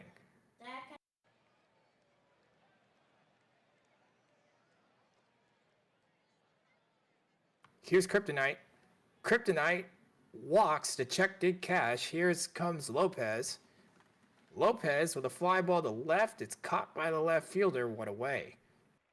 Here's Beavers. Beavers with a fly ball to right, but it's caught deep in right field. Here's Power Bat Little Bark, and he gets a base hit down the line. Run is safe. It is 4-0 California.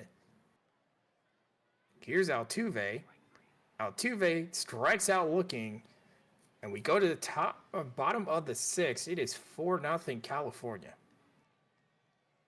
Here is Adrian Marcus. Marcus flies out to the catcher in foul territory, 1 away. Here's Rice Hand, and he grounds out the second, 2 away. Shackelford cruising here, facing Hinckley, and he strikes him out. 1, 2, 3. We go to the top of the 7th. It's 4-0 Firehawks. Rivers here the pitch to Shan. Shan strikes out swinging, 1 away. Top of the order here for the Firehawks. Here is Thompson to take me higher. Due up here. Thompson singles up the middle. Ups his 347 average up to 348. Here's me higher. He flies out the center. There's 2 away here. And now I'll bring up Johnson. And Thompson steals his 52nd base. And they'll fly out the left and get out of it. So we go to the bottom of the 7th in the stretch. It's 4-0. Here's Penley. Penley hits one into the gap. Base hit. That's a double. A leadoff double here to bring up Cheech. Cheech. Nice catch by Mahier here for 1 out. That's a base hit the left. Runner stays. It's runners to the corners. 1 out. And now bring up Decanter. Decanter hits into the double play to get out of it. We go to the top of the 8th. It's still 4-0 Firehawks. So Kryptonite, Lopez, and Beavers do up here. Rivers gives up a base hit to center field. It's a double for Kryptonite, and I'll bring up Lopez. Lopez will hit one down the line. That's a base hit, and that should score a run, and it does. It's 5-0 California now as they continue to extend the lead. Gus Beavers is up. He flies out the center. Runner does a tag. That brings up Power Bat Little Bark. And that's a base hit for Little Bark. Run scores. It's 6-0. That's 17 combined hits, by the way. And that's another stolen base. And it gets away, and he goes to third on the throwaway. And then that's a diving play. Nice play from the first baseman, Tejada. That's 2 away. And that's a base hit up the middle. That will score a run. Touchdown, Firehawks. It's 7-0. Here's Jazzy Thompson. Another stolen base. This is from Shan, his 57th. There's the walk to Thompson. Now there's speed all on the base pass from Mahier. And Mahier singles to right. Run scores. It's 8-0. Call off the Dogs.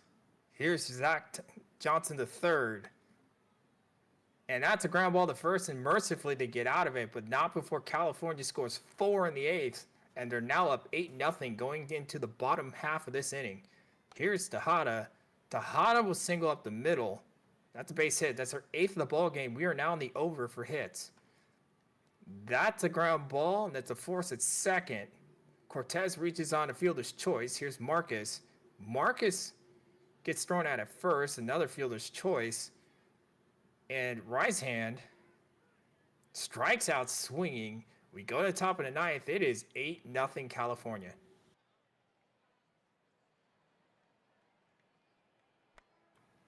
And that's a ground ball to second. That's the first out.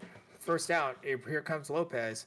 Lopez, ground ball to third. That's a quick 2 outs there on the first pitch. Here's Beavers. And Beavers will fly out. So there was like 6 pitches in that inning. We go to the bottom of the 9th. It is 8-0 California. 43-27 looking to close this out. That's a ground ball to second. That's the first out. 43 again will induce another ground out. The second. Last chance here for Cheech. Cheech grounds to the pitcher, and California shuts out Chicago 8-0. 12 hits for California. They get 8 runs. and scattered 8 hits in an 8-0 victory. You had 2 hits from Shan Thompson, Mahired, Kryptonite, and Power Bat Little Bark.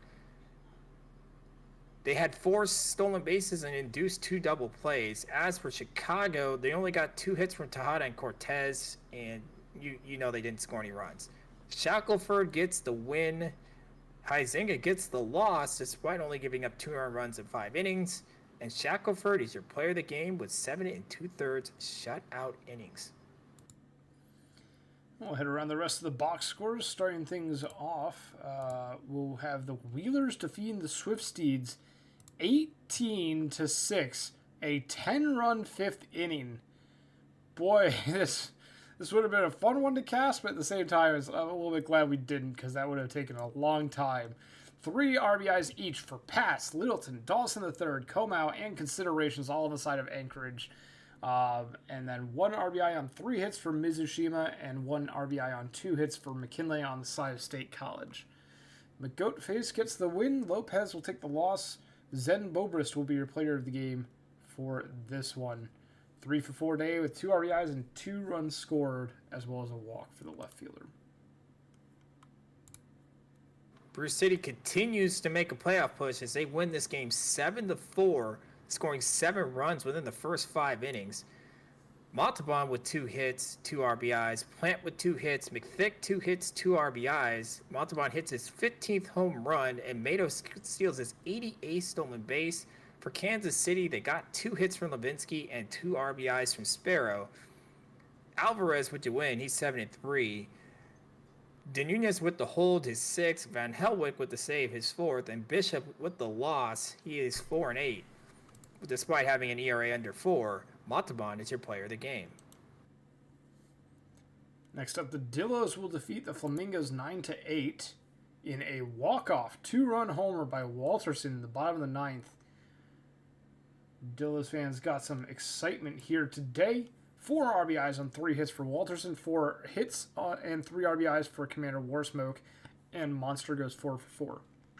On the side of Florida, 2 RBIs for Kell, 3 RBIs for Summers on a 2 for 5 day. Isbauer will take the loss on the blown save. Dalid will get the win for the Dillos, and Commander Warsmoke will be your player of the game for this one.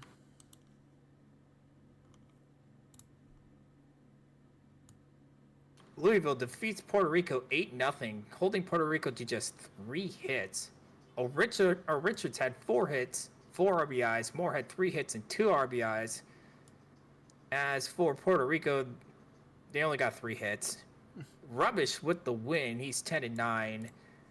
AJay with the loss, he's 5-14. And Satcho Richards is your player of the game. Not a lot to go on that one. We'll head to the major leagues here on September 5th, starting things off with the Outer Banks Aviators over the San Antonio Sloths 9-5. We have a 2-hit, 1 RBI day for both Dynasty and Fresca on the Sloths, and 3 RBIs from Judah the Jew. On the side of the Outer Banks Aviators, 3 RBIs for Shrimp McDaniel and 4 RBIs for Murphy the Swift. Able to take the loss on the blown save. The win goes to Ryan Stryker Jr., both in relief. Stryker Jr., 3.1 innings, only giving up 1 walk in relief. Murphy the Swift will be your player of the game. Buffalo shuts out Vancouver 8-0, holding them to 5 hits. Buffalo got 4 hits from Cadavra, 3 RBIs. They got 2 hits and 2 RBIs from Sporger, 2 hits and 2 RBIs from Mayo. As for Vancouver, they got 2 hits from McLovin Jr., but not a lot else there. Irons gets your win. He's 9-6. 8 innings, 3 hits, 8 Ks, and 2 walks. Solid game for Irons. Bernard with the loss. He is 4-11. And Abracadabra is your player of the game. I might want to protest that because I think Irons did a little better. Irons, what a great day on the mound there. Crabs will defeat the Pathfinders 7-1, 11 hits to 6. The sole RBI for the Pathfinders coming from Ethan Shadow. Bailey III, the only Pathfinder to have more than 1 hit. They had 2. On the side of Providence, 3 hits for Calvin Coolcrab with 2 RBIs, 3 hits for Vita, and Benito goes 2 for 3 with 2 ribbies, 2 runs, and 2 walks. Cruiser will get the win. Ishioka the loss. Santiago Benito will be your player of the game for this one.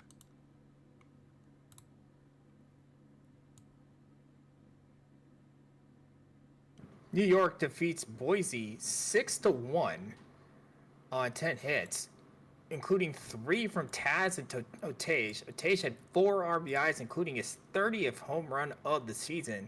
Boise just had three hits. They were scattered between Bunga, Callahan, and Napotet. Angel steals his 98th base of the season. Pate V2 is your winner. He's 10-5. Steele gets his 9th loss, and Sebastian Otage is your player of the game. Next up on the side of the Champions Conference, we have the Cancun Toros defeating the Nashville Stars 7-0, 10 hits to 5. 2 RBIs for Murphy, 3 for Our Clear Not Cloudy. On the side of Nashville, no RBIs, and no one reached. Looks like Love and Cove were the only ones to reach base more than once with a hit and a walk apiece. For Cancun, Montana gets the win, 7.2 shutout innings, only allowing 3 hits and 2 walks and striking out 9 stars. Mulder will take the loss. Montana will be your player of the game. New Orleans defeats Detroit 1-0. Yes, pitching was at a premium today as both pitchers combined to go 16 2/3 innings, striking out 21 batters and only allowing 10 hits.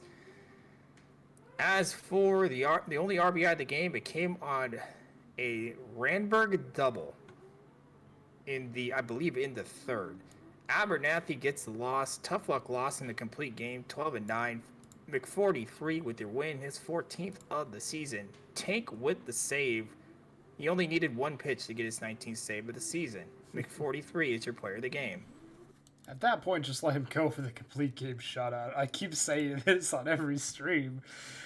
Always an 8.2 innings pitched pitcher. Death Valley Scorpions 6-4 over the Space Rangers. They will get the win. 3 RBIs for Smalls on a 1-for-3 day. 2 hits, 1 RBI for Evanescence. For Lunar Base, 2 hits, 2 RBIs for Sting Cliff, and an RBI each for Sterling and Catter. Hypocrites will take the loss in the blown save. Xavier will get the win, both in relief. Billy the Kid will be your player of the game, though, on the start for Death Valley. 6 innings pitched, 4 earned runs over those 6 innings pitched. Shout out to Mayo for real for the 30 for their sub. As for Seattle, you can finally thank me. They win this game 11-3. It is the second, I think, all time for me.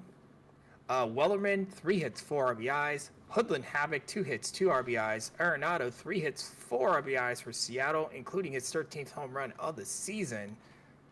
As for Indianapolis, they got 3 hits from Car Crash with 2 RBIs. And as for the pitching, Hound is the win. His 7-15, 7 2/3, 2 earned runs. Farnsworth with the loss. He's 9-6, and Bradley Wellerman is your player of the game. This is the matchup that we're going to be looking at in the next stream game, Apex versus Sea Serpents. There's a prediction already up for who will win if you want to try and gamble some channel points. We'll go ahead and finish off September 5th and move on into our next Quick Sim day. We're going to go ahead and Quick Sim all of these games and keep things moving with the box scores. Starting things off, the San Antonio Sloths will defeat the Outer Banks Aviators 5-4, 11 hits to 6. 4 RBIs for Don Marcus on a 2-for-4 day. On the side of Outer Banks, 3 RBIs on 2 hits for Okada Khan. Joe Kelly gets the loss. Abel will get the win. And Emma will get their 6th save of the season. Okada Khan will be your player of the game. Hey, not a shutout. Vancouver wins 4-3 on a late 8th inning run on a home run from Madsen. As for Vancouver, they had 7 combined hits from Phillip and Walker, but only 1 RBI. Buffalo got 2 hits from Tomlin, including his 9th of the season. Shrub gets the win despite blowing a save. Madsen gets the loss. He's 8-2. And Darren Clapp is your player of the game. All right, next up, the Providence Crabs defeat the Pathfinders 8-7. 4 RBIs for Gordon Ems, who goes 3-for-5. Hernandez goes 3-for-5 as well. On the side of Providence, 3-for-5 day with 2 RBIs, 2 runs scored for Philip Alou, and then 2 RBIs each for Goose and Cool Crab. Alessio will get the win, Closer will get the loss, and Gordon Ems will be your player of the game for this one. New York defeats Boise 8-6 with a 2-run double in the top of the seventh for the victory. Otage and Angel had 2 hits each. Otage with 2 RBIs. Beatty Jr. two doubles, 3 hits, 4 RBIs to lead the way. For Boise, they got a balanced attack, including 3 hits, 2 runs, 2 RBIs from McRoyd stuff, 2 hits from Ziegler, 2 hits from Callahan, 2 hits from Bubs, 2 hits from Dan. Angel now has stolen his 99th and 100th stolen base of the season. As for the pitching, Jones gets the win despite blowing a save, his 8th win of the season. Yabal with the loss, he's 4-5. Agreement with the save, his 7th. And Carl Beatty Jr. is your player of the game. Next up on the Champions Conference side of things, Nashville will defeat the Toros. Both teams move to 57-44 on the season. 4-3 is the victory in extras. 12 innings needed to get this one done. 2 hits, 2 RBIs for our Clear Not Cloudy on the side of Cancun. For Nashville, a 4-for-5 day with 3 runs and 2 RBIs for Hayden Andrews Jr. A great day at the plate for them. Blaze will get the win. Egg will get the save. Swishman the blown save, and Cotswold the loss. Hayden Andrews Jr., your player of the game. New Orleans defeats Detroit 3-0. They jumped out 3 early through 5. They got 2 hits from Steelflex, 2 hits from Williams, 3 RBIs, 1 each from Randberg, Williams, and Bulwer. Detroit only had 3 hits. They were scattered between Ruiz, Donuts, and Jam. Steelflex steals his 60th base of the season. As for the pitching, Lycan with the win, complete game 3 hitter, 9 Ks, 1 walk. He's 13-7. Jalor with the loss. He's 2-3. And Fadir Lycan is your player of the game. Next up, Death Valley will defeat the Lunar Base Space Rangers. 2-0 is the final. 5 hits apiece for these two teams. 2 hits, 2 RBIs for Daniel Plainview on the side of Death Valley. 2 hits for Sting Eucliffe on the side of Lunar Base. And let's see, on the winning pitcher side, Jose43 is your winning pitcher. Romeo Rosas gets the hold, Pruitt the save, and Polis will take the loss for Lunar Base. Jose43, your player of the game. Indianapolis defeats Seattle 8-4. 15 hits for Indy, 10 hits for Seattle in the loss. We've got 4 hits each from Southworth and McKenzie. McKenzie with 3 RBIs, including a 2-run homer in the 8th, his 16th of the season. Seattle was led by Becker, Doug, and Arenado, each with 2 hits. As for pitching, Bubbles with your win. He goes to 8-12. Rove loses his 16th game of the season, and Gunn gets a hold. Curtis McKenzie is your player of the game. I just want to remind chat that we do have a prediction live for these two teams facing off. And it's a who will win. Apex at 53-48. Sea Serpents at 25-76. Now, I'm not going to tell you who to vote for, but this is a who will win prediction. So if you want to vote and try and make some channel points, you got to vote for at least one of them. I put it all on black. Which is Indy. Okay. Well, someone just voted a lot for Seattle there. Seattle just shot up to like 58% of the pot. Anyway, as we continue through, the Firehawks defeat the Kingpins 8-4. Both teams go to 51-50. Was that you, Zach? 2 hits, 1 REI for Marcus. 2 hits for Cheech on the side of Chicago.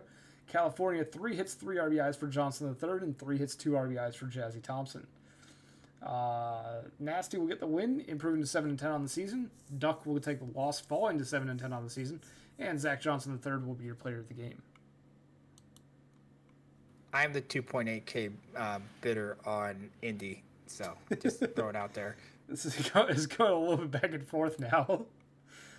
I have 11K. I am going to put it on whichever team has better odds at the time we start the game. So I'm putting it all on one of these two teams. I don't know which one it is, but it will be 11K. No, it's gonna be a lot. Lemurs defeat Uranus 5-1 on 17 hits. Good Lord Almighty. Moore with 4 hits. Richard and Nerd each had 2. Dinker had 3. Griffin 2 hits, 3 RBIs. Also 2 hits for Wallach. As for Puerto Rico, they got 3 hits from Bullfrog and not a lot of help. They left 11. There were 25 combined team left on base in this game. Cash with the win. He's 10-9. Practice with the loss. Summers with the save, his first of the season. And Chris Cash is your player of the game. Next up, the Dillos defeat the Flamingos 5-1, 13 hits to 8. 3 hits, 2 RBIs for Hughes, 4 hits for Warsmoke on the side of the Dillos. For Florida, 2 hits, 1 RBI for Hunter. And then Bonzo will get the win. The loss will go to Silliams Jr. Mann will get the save. Sidney Hughes, your player of the game. Babs, what are you doing? That's channel points that you could spend on this very important who will win prediction. Why are you redeeming money? Who needs that? Apparently not Kansas City. They win this game 7-2 with 7 runs in the 7th. Ouch. Quincy with 2 hits, Slobberknocker with 2 hits, 2 RBIs as well, including a double with the bases loaded in the 7th to spearhead that 7-run inning.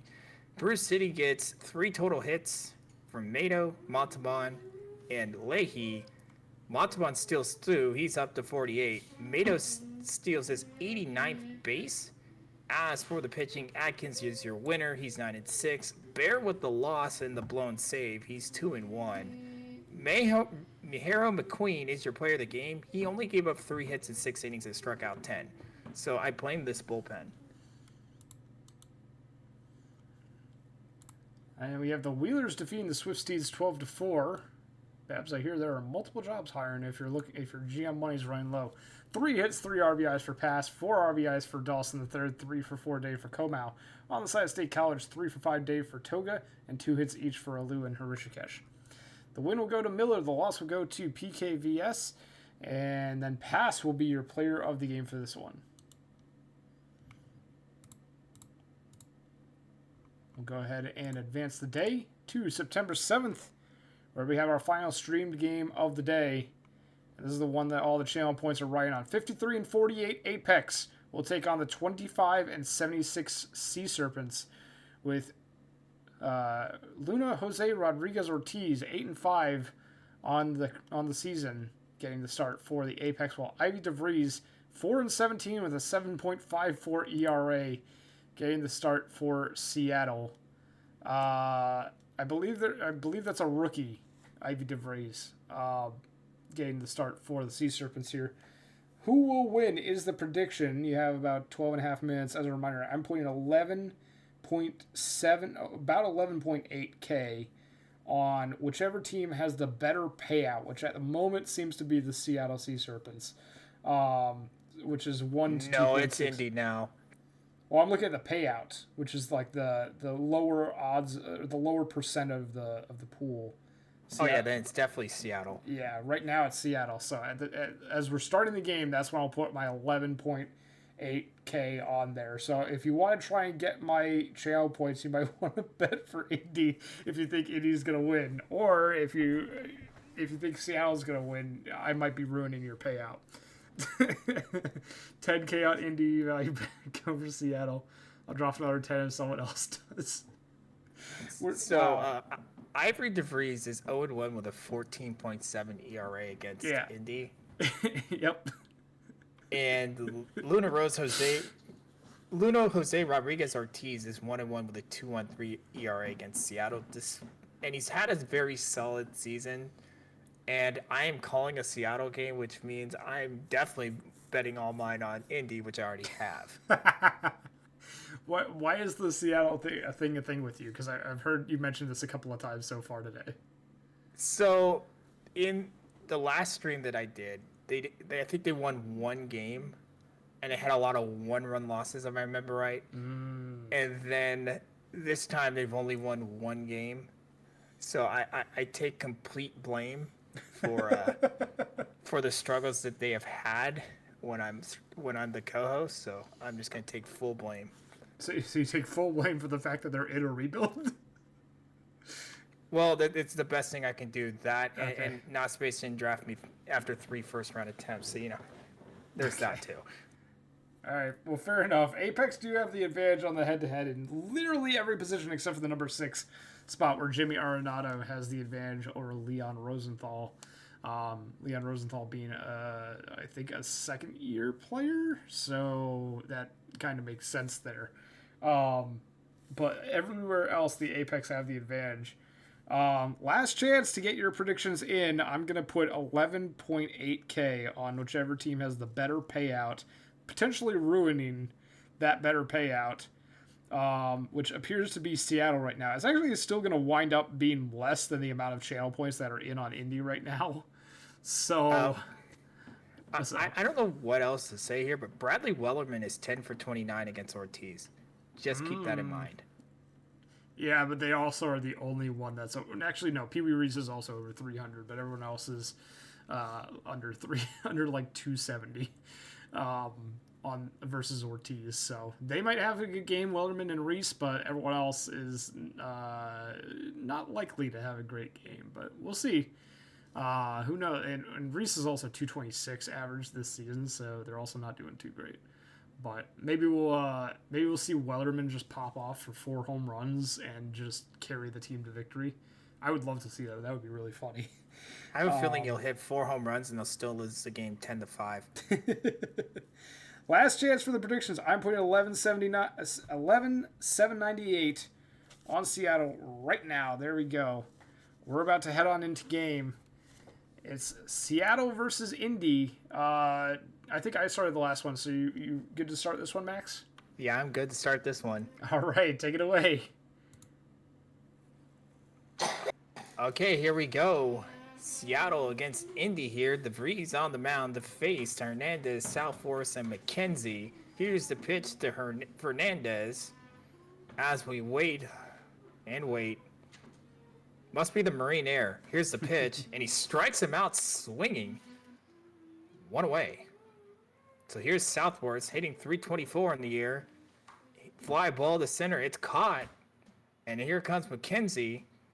McKenzie walks. So that'll bring up Car Crash, who has 28 home runs on the season. DeVries strikes him out. So Seattle starts off 1-2-3. It's nothing. Seattle coming up, hitting up. Here is Allard. Allard walks. I may be asking for this. Here's Hoodlum Havoc, and that is a base hit to left. Runners at first and second for Wellerman. Wellerman flies out to second, 1 away. Here's Becker. Becker with a fly ball to left. It's caught, 2 away. Here's David Doug. Doug strikes out swinging. They get out of it. We go to the top of the second. No score. There's a lot of channel points on this game, by the way. Here's catcher Scudder. He walks. So that's a leadoff walk to bring up Rosenthal, who has been struggling lately. And he grounds out the second. Here is Gagne. Gagne with a base hit to the wall. That scores a run. Indianapolis will score on the triple. It's 1-0.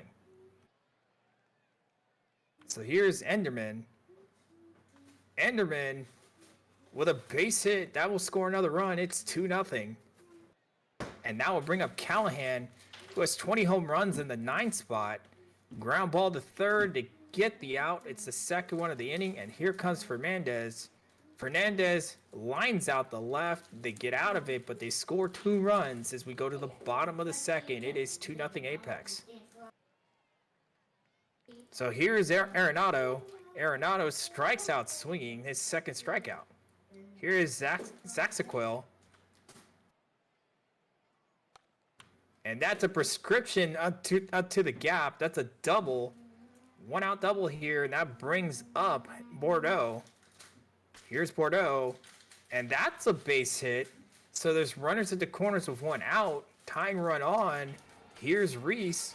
Reese singles up the middle. Seattle will score. It's 2-1. Here is Theo Allard. Allard strikes out looking 2 away. Big strikeout that brings up Hoodlum Havoc, and it gets by the catcher. Runners advance. And that's a fly ball to center, and it is gone. fly away for Hoodlum Havoc, and Seattle is now up 4-2 on the 3-run homer. I asked for this. Here's Wellerman. Wellerman, ground ball to second. There's the third out. And we go to the top of the third. It is 4-2 Seattle. Here's DeVries. And he saws him off. Foul out, 1 out. Here's McKenzie. McKenzie walks. So tying runs up. That's car crash. McKenzie now has a flame. And that's a moonshot. But it's not enough to out. Here is catcher Scudder. He walks. So tying runs on for Rosenthal, who has been struggling. And that's a base hit down the line. Run scores, it's 4-3. Runners advance on the throw. And it will bring up Gagné. Chef Gagné with a fly out to right. But they do score a run, though. It's 4-3 going into the bottom of the third for the Seattle Sea Serpents. Here's Becker. Becker ground the short, 1 out. Here's Doug. Doug with a hit to left, and that will fly away. His 20th of the season. It is 5-3 Seattle on the home run. 396 feet of a line shot, and that brings Arenado. Arenado will reach on an infield single. What is happening? Here is Zaxaquil. Zaxaquil with a base hit into the gap. His second one in 2 at-bats. Runners are now at second and third. And there's a walk. So the bases are loaded with 1 out here. That brings up Pee Wee Reese. Reese strikes out swinging. That's his 100th of the season. Here's Allard. And he strikes out. So back-to-back strikeouts. They stop the bleeding. We go to the top of the fourth. It is 5-3. Here is Enderman. Enderman grounds to short. 1 away. Here's Callahan. Callahan with a base hit to left. That's going to bring the tying run here. That tying run is D. Fernandez. Fernandez gets by the catcher. The runner will advance. Fernandez will then single. So runners at the corners with 1 out. Go ahead runs on. That's Southworth. And they pick off the runner at first. And then they strike out Southworth. Seattle gets out of it. We go to the bottom of the fourth. No. Yeah, bottom of the fourth. It's 5-3. Here's Hoodlum Havoc. He will lead off walk here. And I'll bring up Wellerman, who has caught fire. Nathaniel Foote is now in the game. The Submariner throws the ball. And now he faces Becker. Becker flies out the right. Here's Foote's pitch. And he just gets back on the pickoff attempt. Here's the fly ball to left. It's caught. Runner doesn't tag 2 out here. That's going to bring up Arenado. Arenado with a fly ball to center, but it's caught by the center fielder. They get out of it. We go to the top of the fifth. It's 5-3 Seattle. Here's McKenzie. McKenzie catching a little fire, but not right now as it grounds out the third. Here is Car Crash. Car Crash with a base hit to right. Tying runs on. That's catcher Scudder. And that's a fly ball to right, but it's caught by the right fielder, 2 out. And that will bring up Rosenthal. Rosenthal will fly out the right. So we go to the bottom of the fifth. It's 5-3 Seattle, and they're making me eat my words. What is happening? 5-3 Seattle. Zaxaquil is going to line out to Fernandez. Boudreaux. Fly ball to center field. That's going to be out number 2. Now it's going to be Pee Wee Reese. Nathaniel Foote has been shut down as a relief, or has been a shutdown relief pitcher so far. 1.2 innings. Only now giving up their first hit to Reese. It's a double. Theo Allard grounds out to second base, though, and the double won't matter much as Seattle does not score. They still lead 5-3 as we head to the top of the sixth. It's going to be Gagné, Enderman, and Callahan due up against DeVries. Ground out to shortstop, retires Gagné. Enderman now. Line drive right to Zaxaquil for the second out of the sixth. Callahan draws a walk, so the Apex might not be done with this inning just yet. Rolls around to the top of the order. D. Fernandez, a base hit past the second baseman. Now runners at the corners with 2 outs. Could do damage here. Mark Southworth Base hit up the middle. Apex will score. It's going to be a one-run ball game. The throw to third, close but safe, is Fernandez, and now a base hit will tie this game up. 5-5. McKenzie with the RBI single. Apex making it a comeback here. Car Crash will strike out though, and the tie game heads to the bottom of the 6th. Kingsley Hoodlum Havoc to the bat and launches that one into the left field bleachers. Goodbye, baseball. First run given up by Nathaniel Foote so far in this outing. 6-5 Seattle. They bring one run right back. Will they answer the second one as well? Wellerman gets on board with a single. Now Becker. Deep drive to center field, but it's not going to be deep enough. It's going to be caught by Rosenthal. Fairly easy grab for them. New pitcher Calvin Ball enters the game. Stealing second is Wellerman. Now David Doug steps in. Base hit down the line and left. That's going to bring another run home. Seattle answers both of the runs back, and they take another 2-run lead. It's 7-5. Pop fly right side. Second baseman is going to catch it for out number 2. Doug still in scoring position, but Zach Squill is going to strike out on the circle change to end the inning. We head to the top of the 7th. Seattle leads 7-5. Sam Neighboring back to the mound for their second inning of work. They came in at the end of last inning, got one out, but gave up 3 hits and a run. Rosenthal flies out. Now ground out by Gagne. Catcher Scudder did get on board here at the start, and they're all over to second base on the ground out, but Enderman grounds out to retire the side. Apex get the walk from Catcher Scudder, but that is it. It's time for the stretch, and we head to the home team. 7th inning for the Sea Serpents. Boudreaux strikes out. Now it's going to be Reese. Now we don't need to pull Sam Chaotic. Sam's cooking. They just went almost 1-2-3 with a walk. That's a pretty solid inning. 2 outs. Allard skies that into center field. That's going to be out number 3. Sea Serpents go down 1-2-3. They still lead by 2. We head to the top of the 8th. Callahan then the top of the order for the Apex. Callahan skies that right side. First baseman Allard will take care of it. Now D. Fernandez grounds that to third, over to first in time for out number 2. Mark Southworth now strikes out on 3 straight pitches against Sam Neighboring. Fastball taken. Apex go down 1-2-3. I told you Sam was cooking. We head to the bottom of the 8th. 7-5 Seattle. Hoodlum Havoc, Wellerman, and Becker due up. Hoodlum Havoc gets on board with a walk.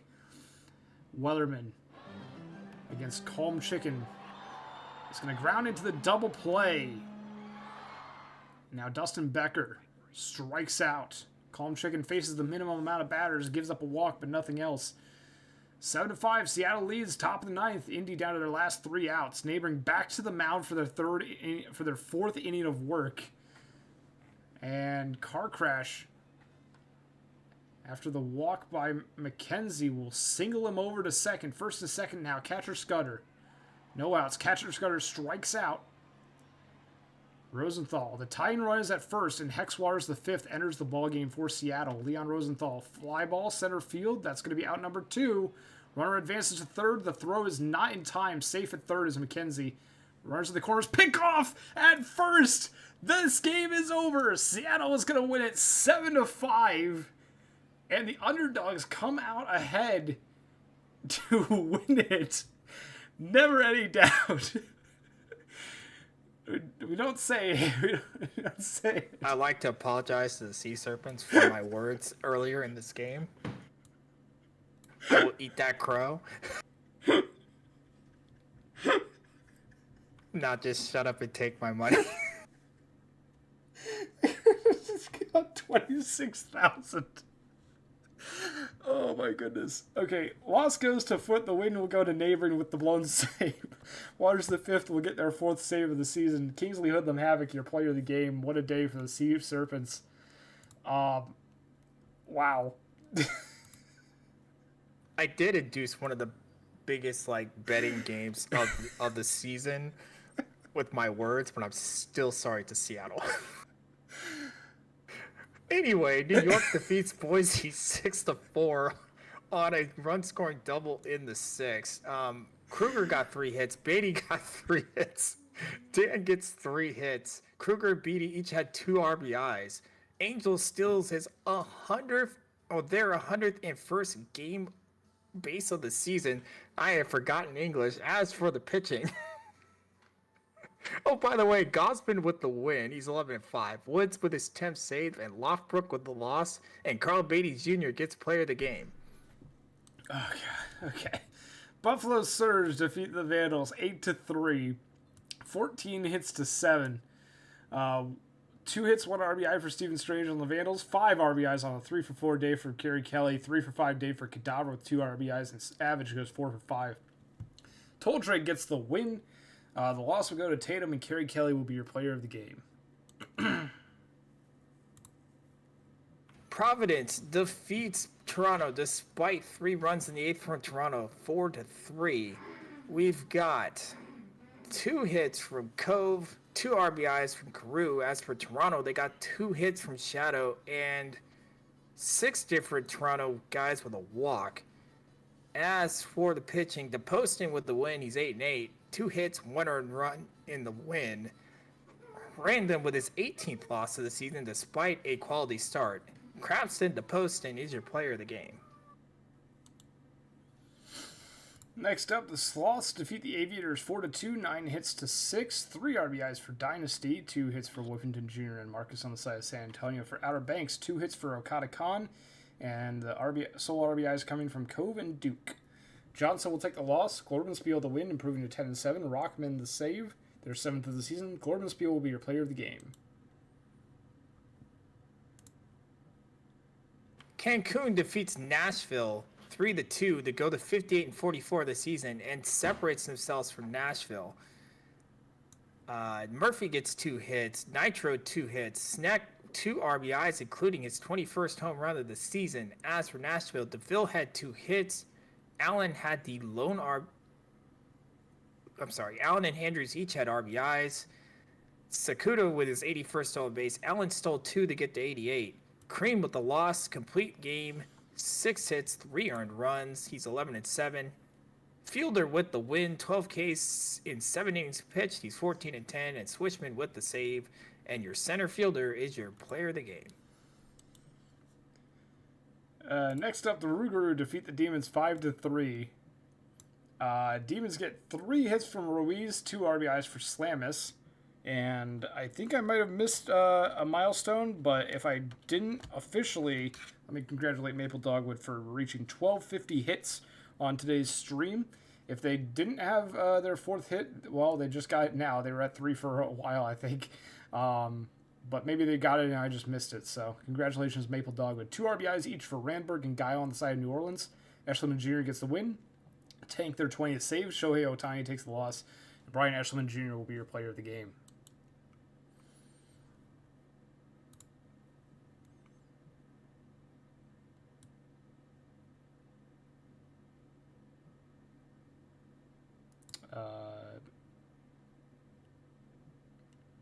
Maybe Maxie there? Oh, I'm pressing the wrong button. Okay. As I said, as I'm pressing the S button instead of the A for my push to talk, Death Valley wins in 13 innings on a walk-off sac fly from Lamborghini. We got 2 hits from Sterling, 2 hits from Jacob, 2 hits from Shu, including his 4th home run in the 3rd. We've got 2 hits from Smalls, 2 hits from Denstro, 2 RBIs from Lamborghini. Lake gets his 87th stolen base. As for your pitchers, O'Wright blows a save, his 2nd. Hichisagi with the loss, he's 1-3. Pruitt with the win, he's 4-3, and Robert Green is your player of the game. And that's going to do it for the majors on this day, since we already covered the Sea Serpents and Apex game. No comment. So we'll head to the minor leagues. Dillos defeat the Flamingos 8-2, 11 hits to 7. 3 hits for Mann with an RBI and a run scored. For Florida, 2 hits, 2 RBIs for Summers. The loss goes to Legend. The win goes to Blue Sky. Blue Sky will be your player of the game, only 2 earned runs over 6.1. St. College continues its great season as they defeat Anchorage 9-5. with 3 hits from Healer, 3 RBIs from Hershikesh, and 2 RBIs each from Mitsuzima and McKinley. Anchorage got 2 hits and 2 RBIs from Littleton and 3 hits from Backel. Infinity with the win, he's 5-1. Poisoning gets the loss, he's 10-9, and Hersey Rishikesh, which is your player of the game. And the Ronis will defeat the Lemurs 4-1. 2 hits, 1 RBI for Handy Manny on the side of the Louisville. That's the only RBI for the Lemurs. Whiskey will take the loss. Jacques Jean the win. They'll be your player of the game. California continues to make a late surge for a playoff as they defeat Chicago and pull ahead of them with a 5-3 victory. We've got 2 hits from Shan, 2 hits from Johnson, 2 hits from Kryptonite, and 2 hits from Beavers. 1 RBI each from 5 different players. As for Chicago, 2 hits, 2 RBIs from Rysand, including 2 home runs, his 18th and 19th home run of the season. Valak the 4th is your win. He's 8-11. Park with the hold, his 5th. Summers with the save, his 4th. Wiggins with the loss, he goes to 8-4. And Valak the 4th is your player of the game. We will do a standings check at the end, but we got one more quick sim day to get through. I think it's a travel day, but just to be sure. 2-1 victory for the Hepcats over the Bears. We'll do a pennant chase check as well at the end. 3-for-4 day with an RBI for Plant. 3-for-4 day for Bass on the side of Brew City. For Kansas City, the sole RBI is coming from Quincy and Coleman, and 2 hits from Getz and Ransom. Rocker gets the win, O'Reilly the save, Porter the loss, and Benny Rocker your player of the game. That'll do it for September 7th. We'll advance the day. And just to make sure, I think it's travel day for both squads. Yes, it is. So we'll save the game. We're done for the day. We'll do a quick standings and pennant chase check. And then we will start the upload. So starting off with the PBE, the standings. Regular season standings are right there. We have Seattle, Lunar Base, and Death Valley eliminated. Apex not out of it yet, as people were looking at. But we have Rougarou clinch. They are 1 away from taking the division as well.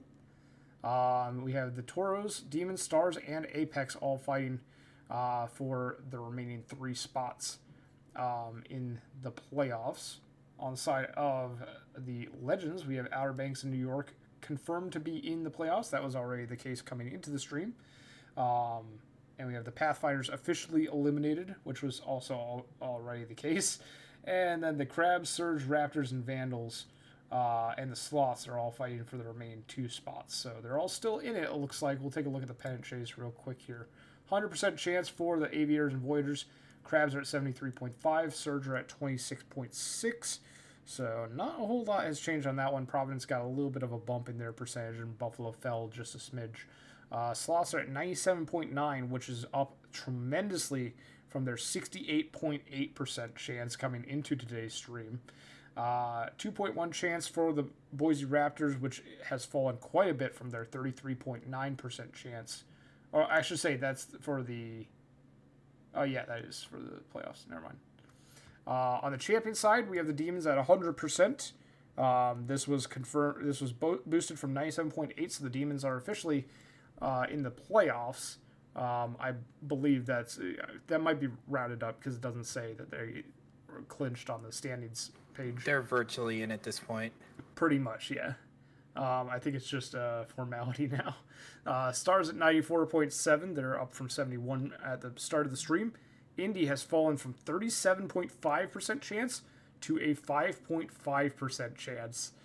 Rougarou are at 100%. That was already the case. Cancun has bumped up from 93.8 to 99.9% chance. It is very likely that the Cancun Toros make it into the playoffs, and that last spot probably going to go to the Stars, but it's still up in the air.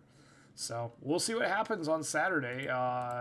We'll do a quick check of the minor leagues as well. Wheelers at 100%. They were at 99.9 coming into today's stream. How about California?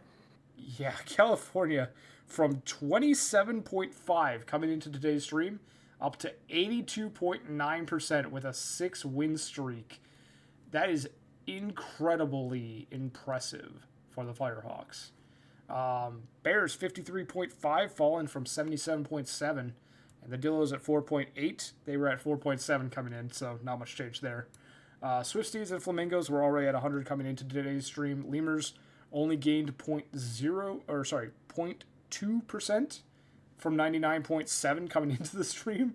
And the Kingpins are at 59, falling all the way from 90.6%. So big fall for the Kingpins, big rise for the Firehawks.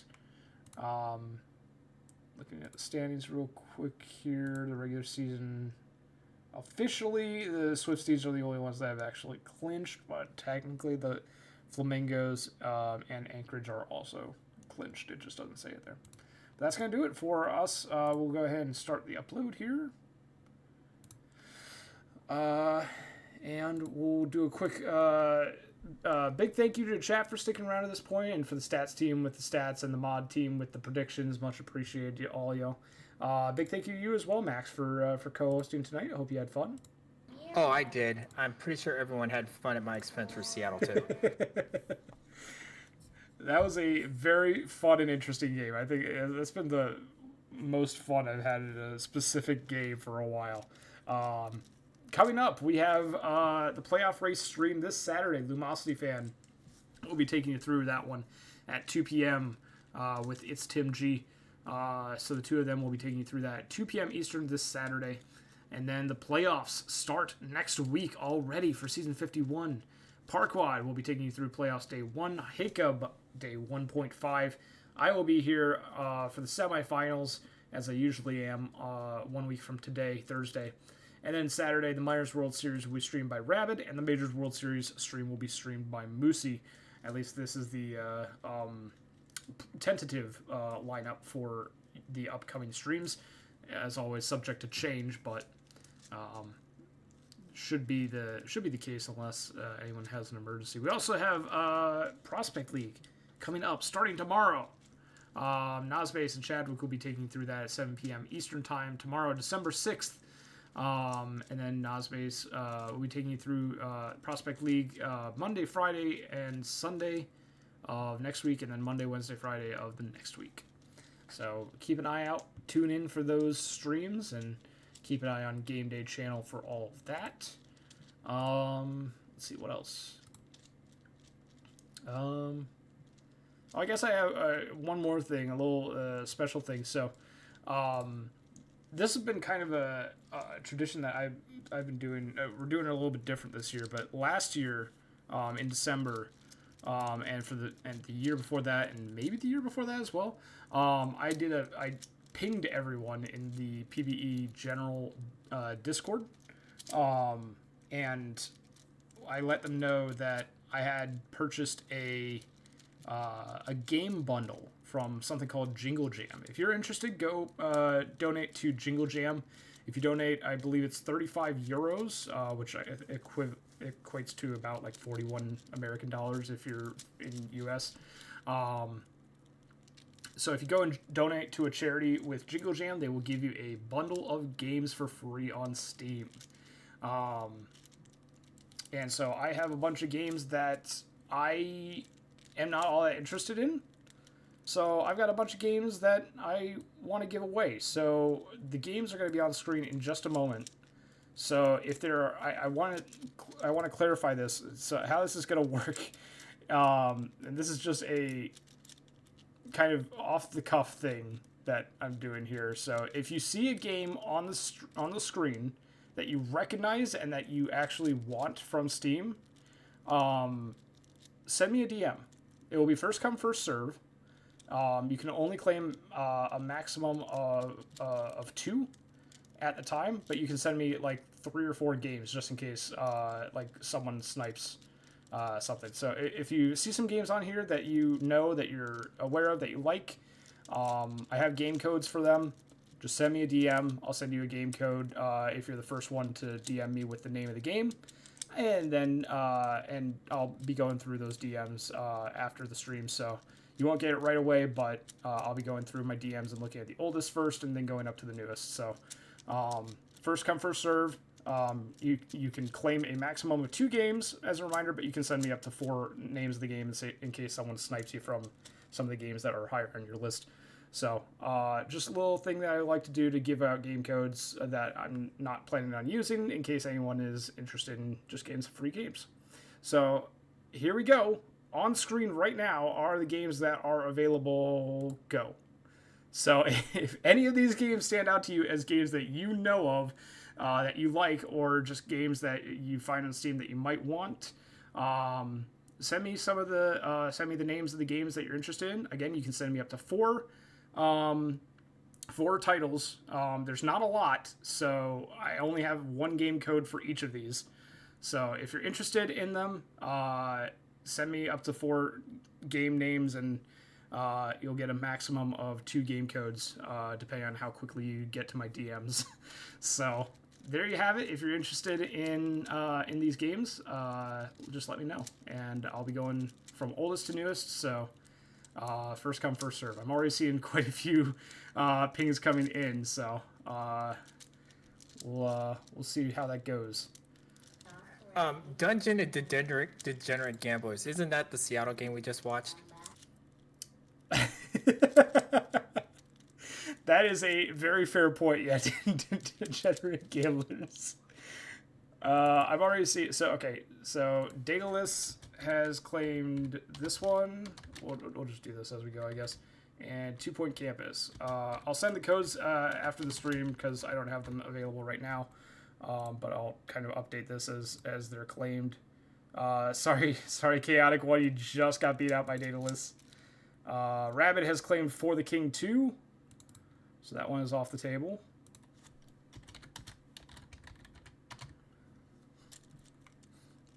Chaotic One, if you have a different game that you were interested in from there, that's not 2 Point Campus. Sorry, but let me know. Let's see.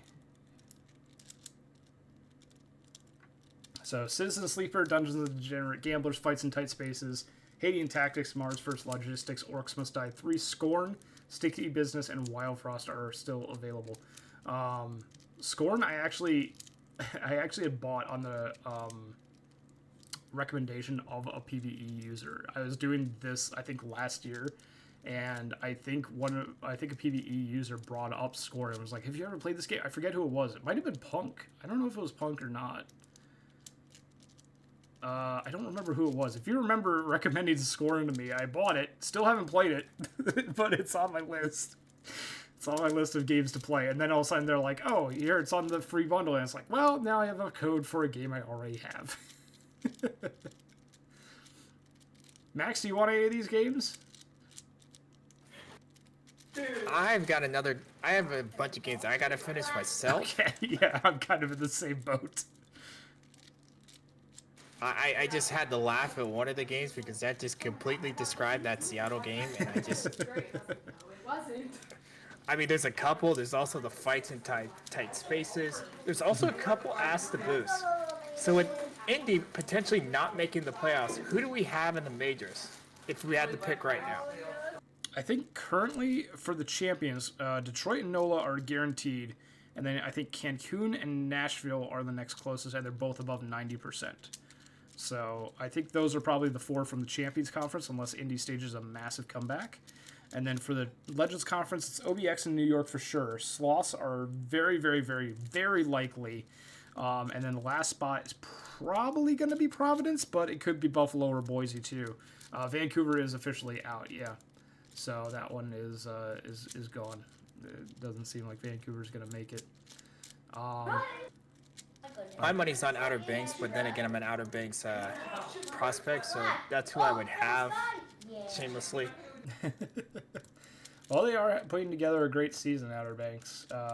New Orleans is having a great season too, so I'd probably be between those two. New York, can't count them out ever as well, but I don't know. When's the last time New Orleans have won? It's been a while. Let me check. New Orleans. Yeah, New Orleans has only won once, and it was way, way back before the league even split into separate conferences. So, it'd be kind of cool to see the Rougarou win again. They've had a pretty lengthy drought. Not as long as the Vandals have, but I think they're probably second. I know Buffalo's never won it, so I don't know if you can classify that as a drought necessarily. And then I think after that, I think it goes Vandals and then probably Rougarou. And then how do we feel about Indy trading Seattle, the man who would go on and eliminate Indy from the playoffs? That was from Luigi. Yeah, that was an interesting one. I refer back to Dungeons and Degenerate Gamblers for 400, please. It's not like we influenced the the game though. Oh no, I influenced it quite a bit. I'm taking all of that one, 100%. Oh, let me go ahead and pay us out as well. Let's do that real quick while we're waiting on the upload to finish. I want small, unmarked bills. Very particular, aren't we? No, just give me a whole bunch of ones so I could just swim in it later. I don't control the type of payout, just the amount. I'll just have Punk do it. Let's see. All right, yep, should be all good there. Reminder to go grab a couple of packs of PBE baseball cards if y'all are interested. If you haven't already today, you can get 2 packs for free just by going to the Redeem Your Packs thread. You go to the PBE forum, scroll all the way down to the PBE cards section, click on pack transactions, click on Redeem Your Packs, and just ask for 2 packs. And we'll be opening some packs after the stream at some point. For those that haven't gotten their packs yet today. Who wins the title this year? Asked Rabid. Chaotic and Daedalus are saying Seattle. I don't think it's Seattle. I'd be surprised if Seattle made the playoffs. I think it's possible, but I don't think it's likely. I'm sorry. Listen. I'm just gonna go full for it. Seattle's making the playoffs, so they're winning the championship, and then they're gonna have a dynasty from here on in.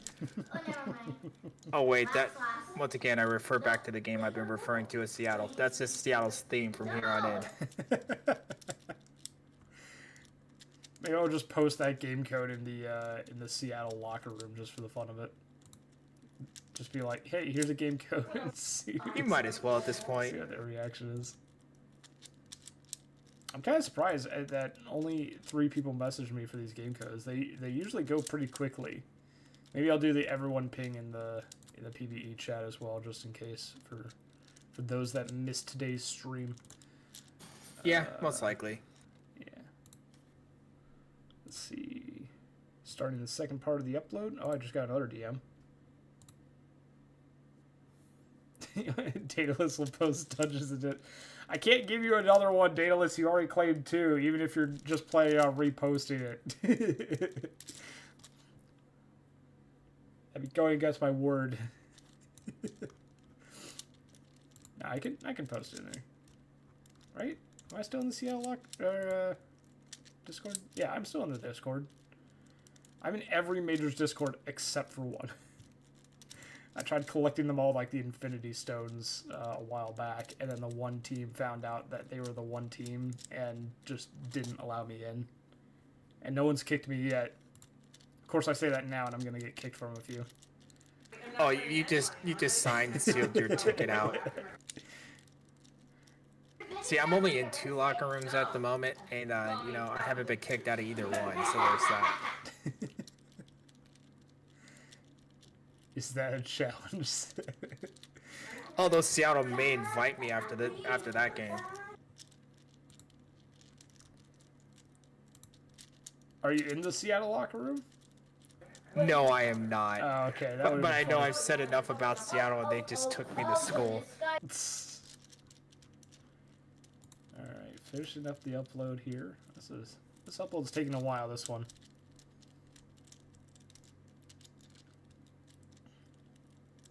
It's still recovering from the last sim game. Yeah.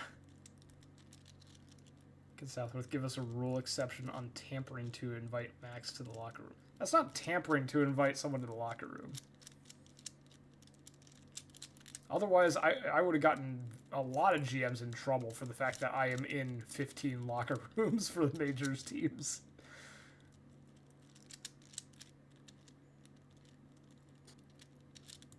It's not tampering to invite someone to the locker room, not at all. Now, if they get there and then you start offering them contracts, then it would become tampering. I don't want to be put in that situation.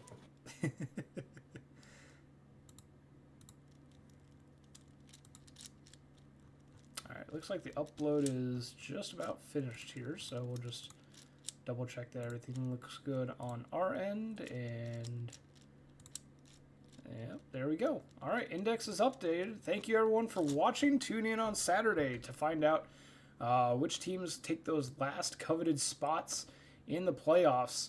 We'll see you all then, but until then, have an excellent rest of your week, and keep warm. Have a good one, everyone. All right, see you guys later.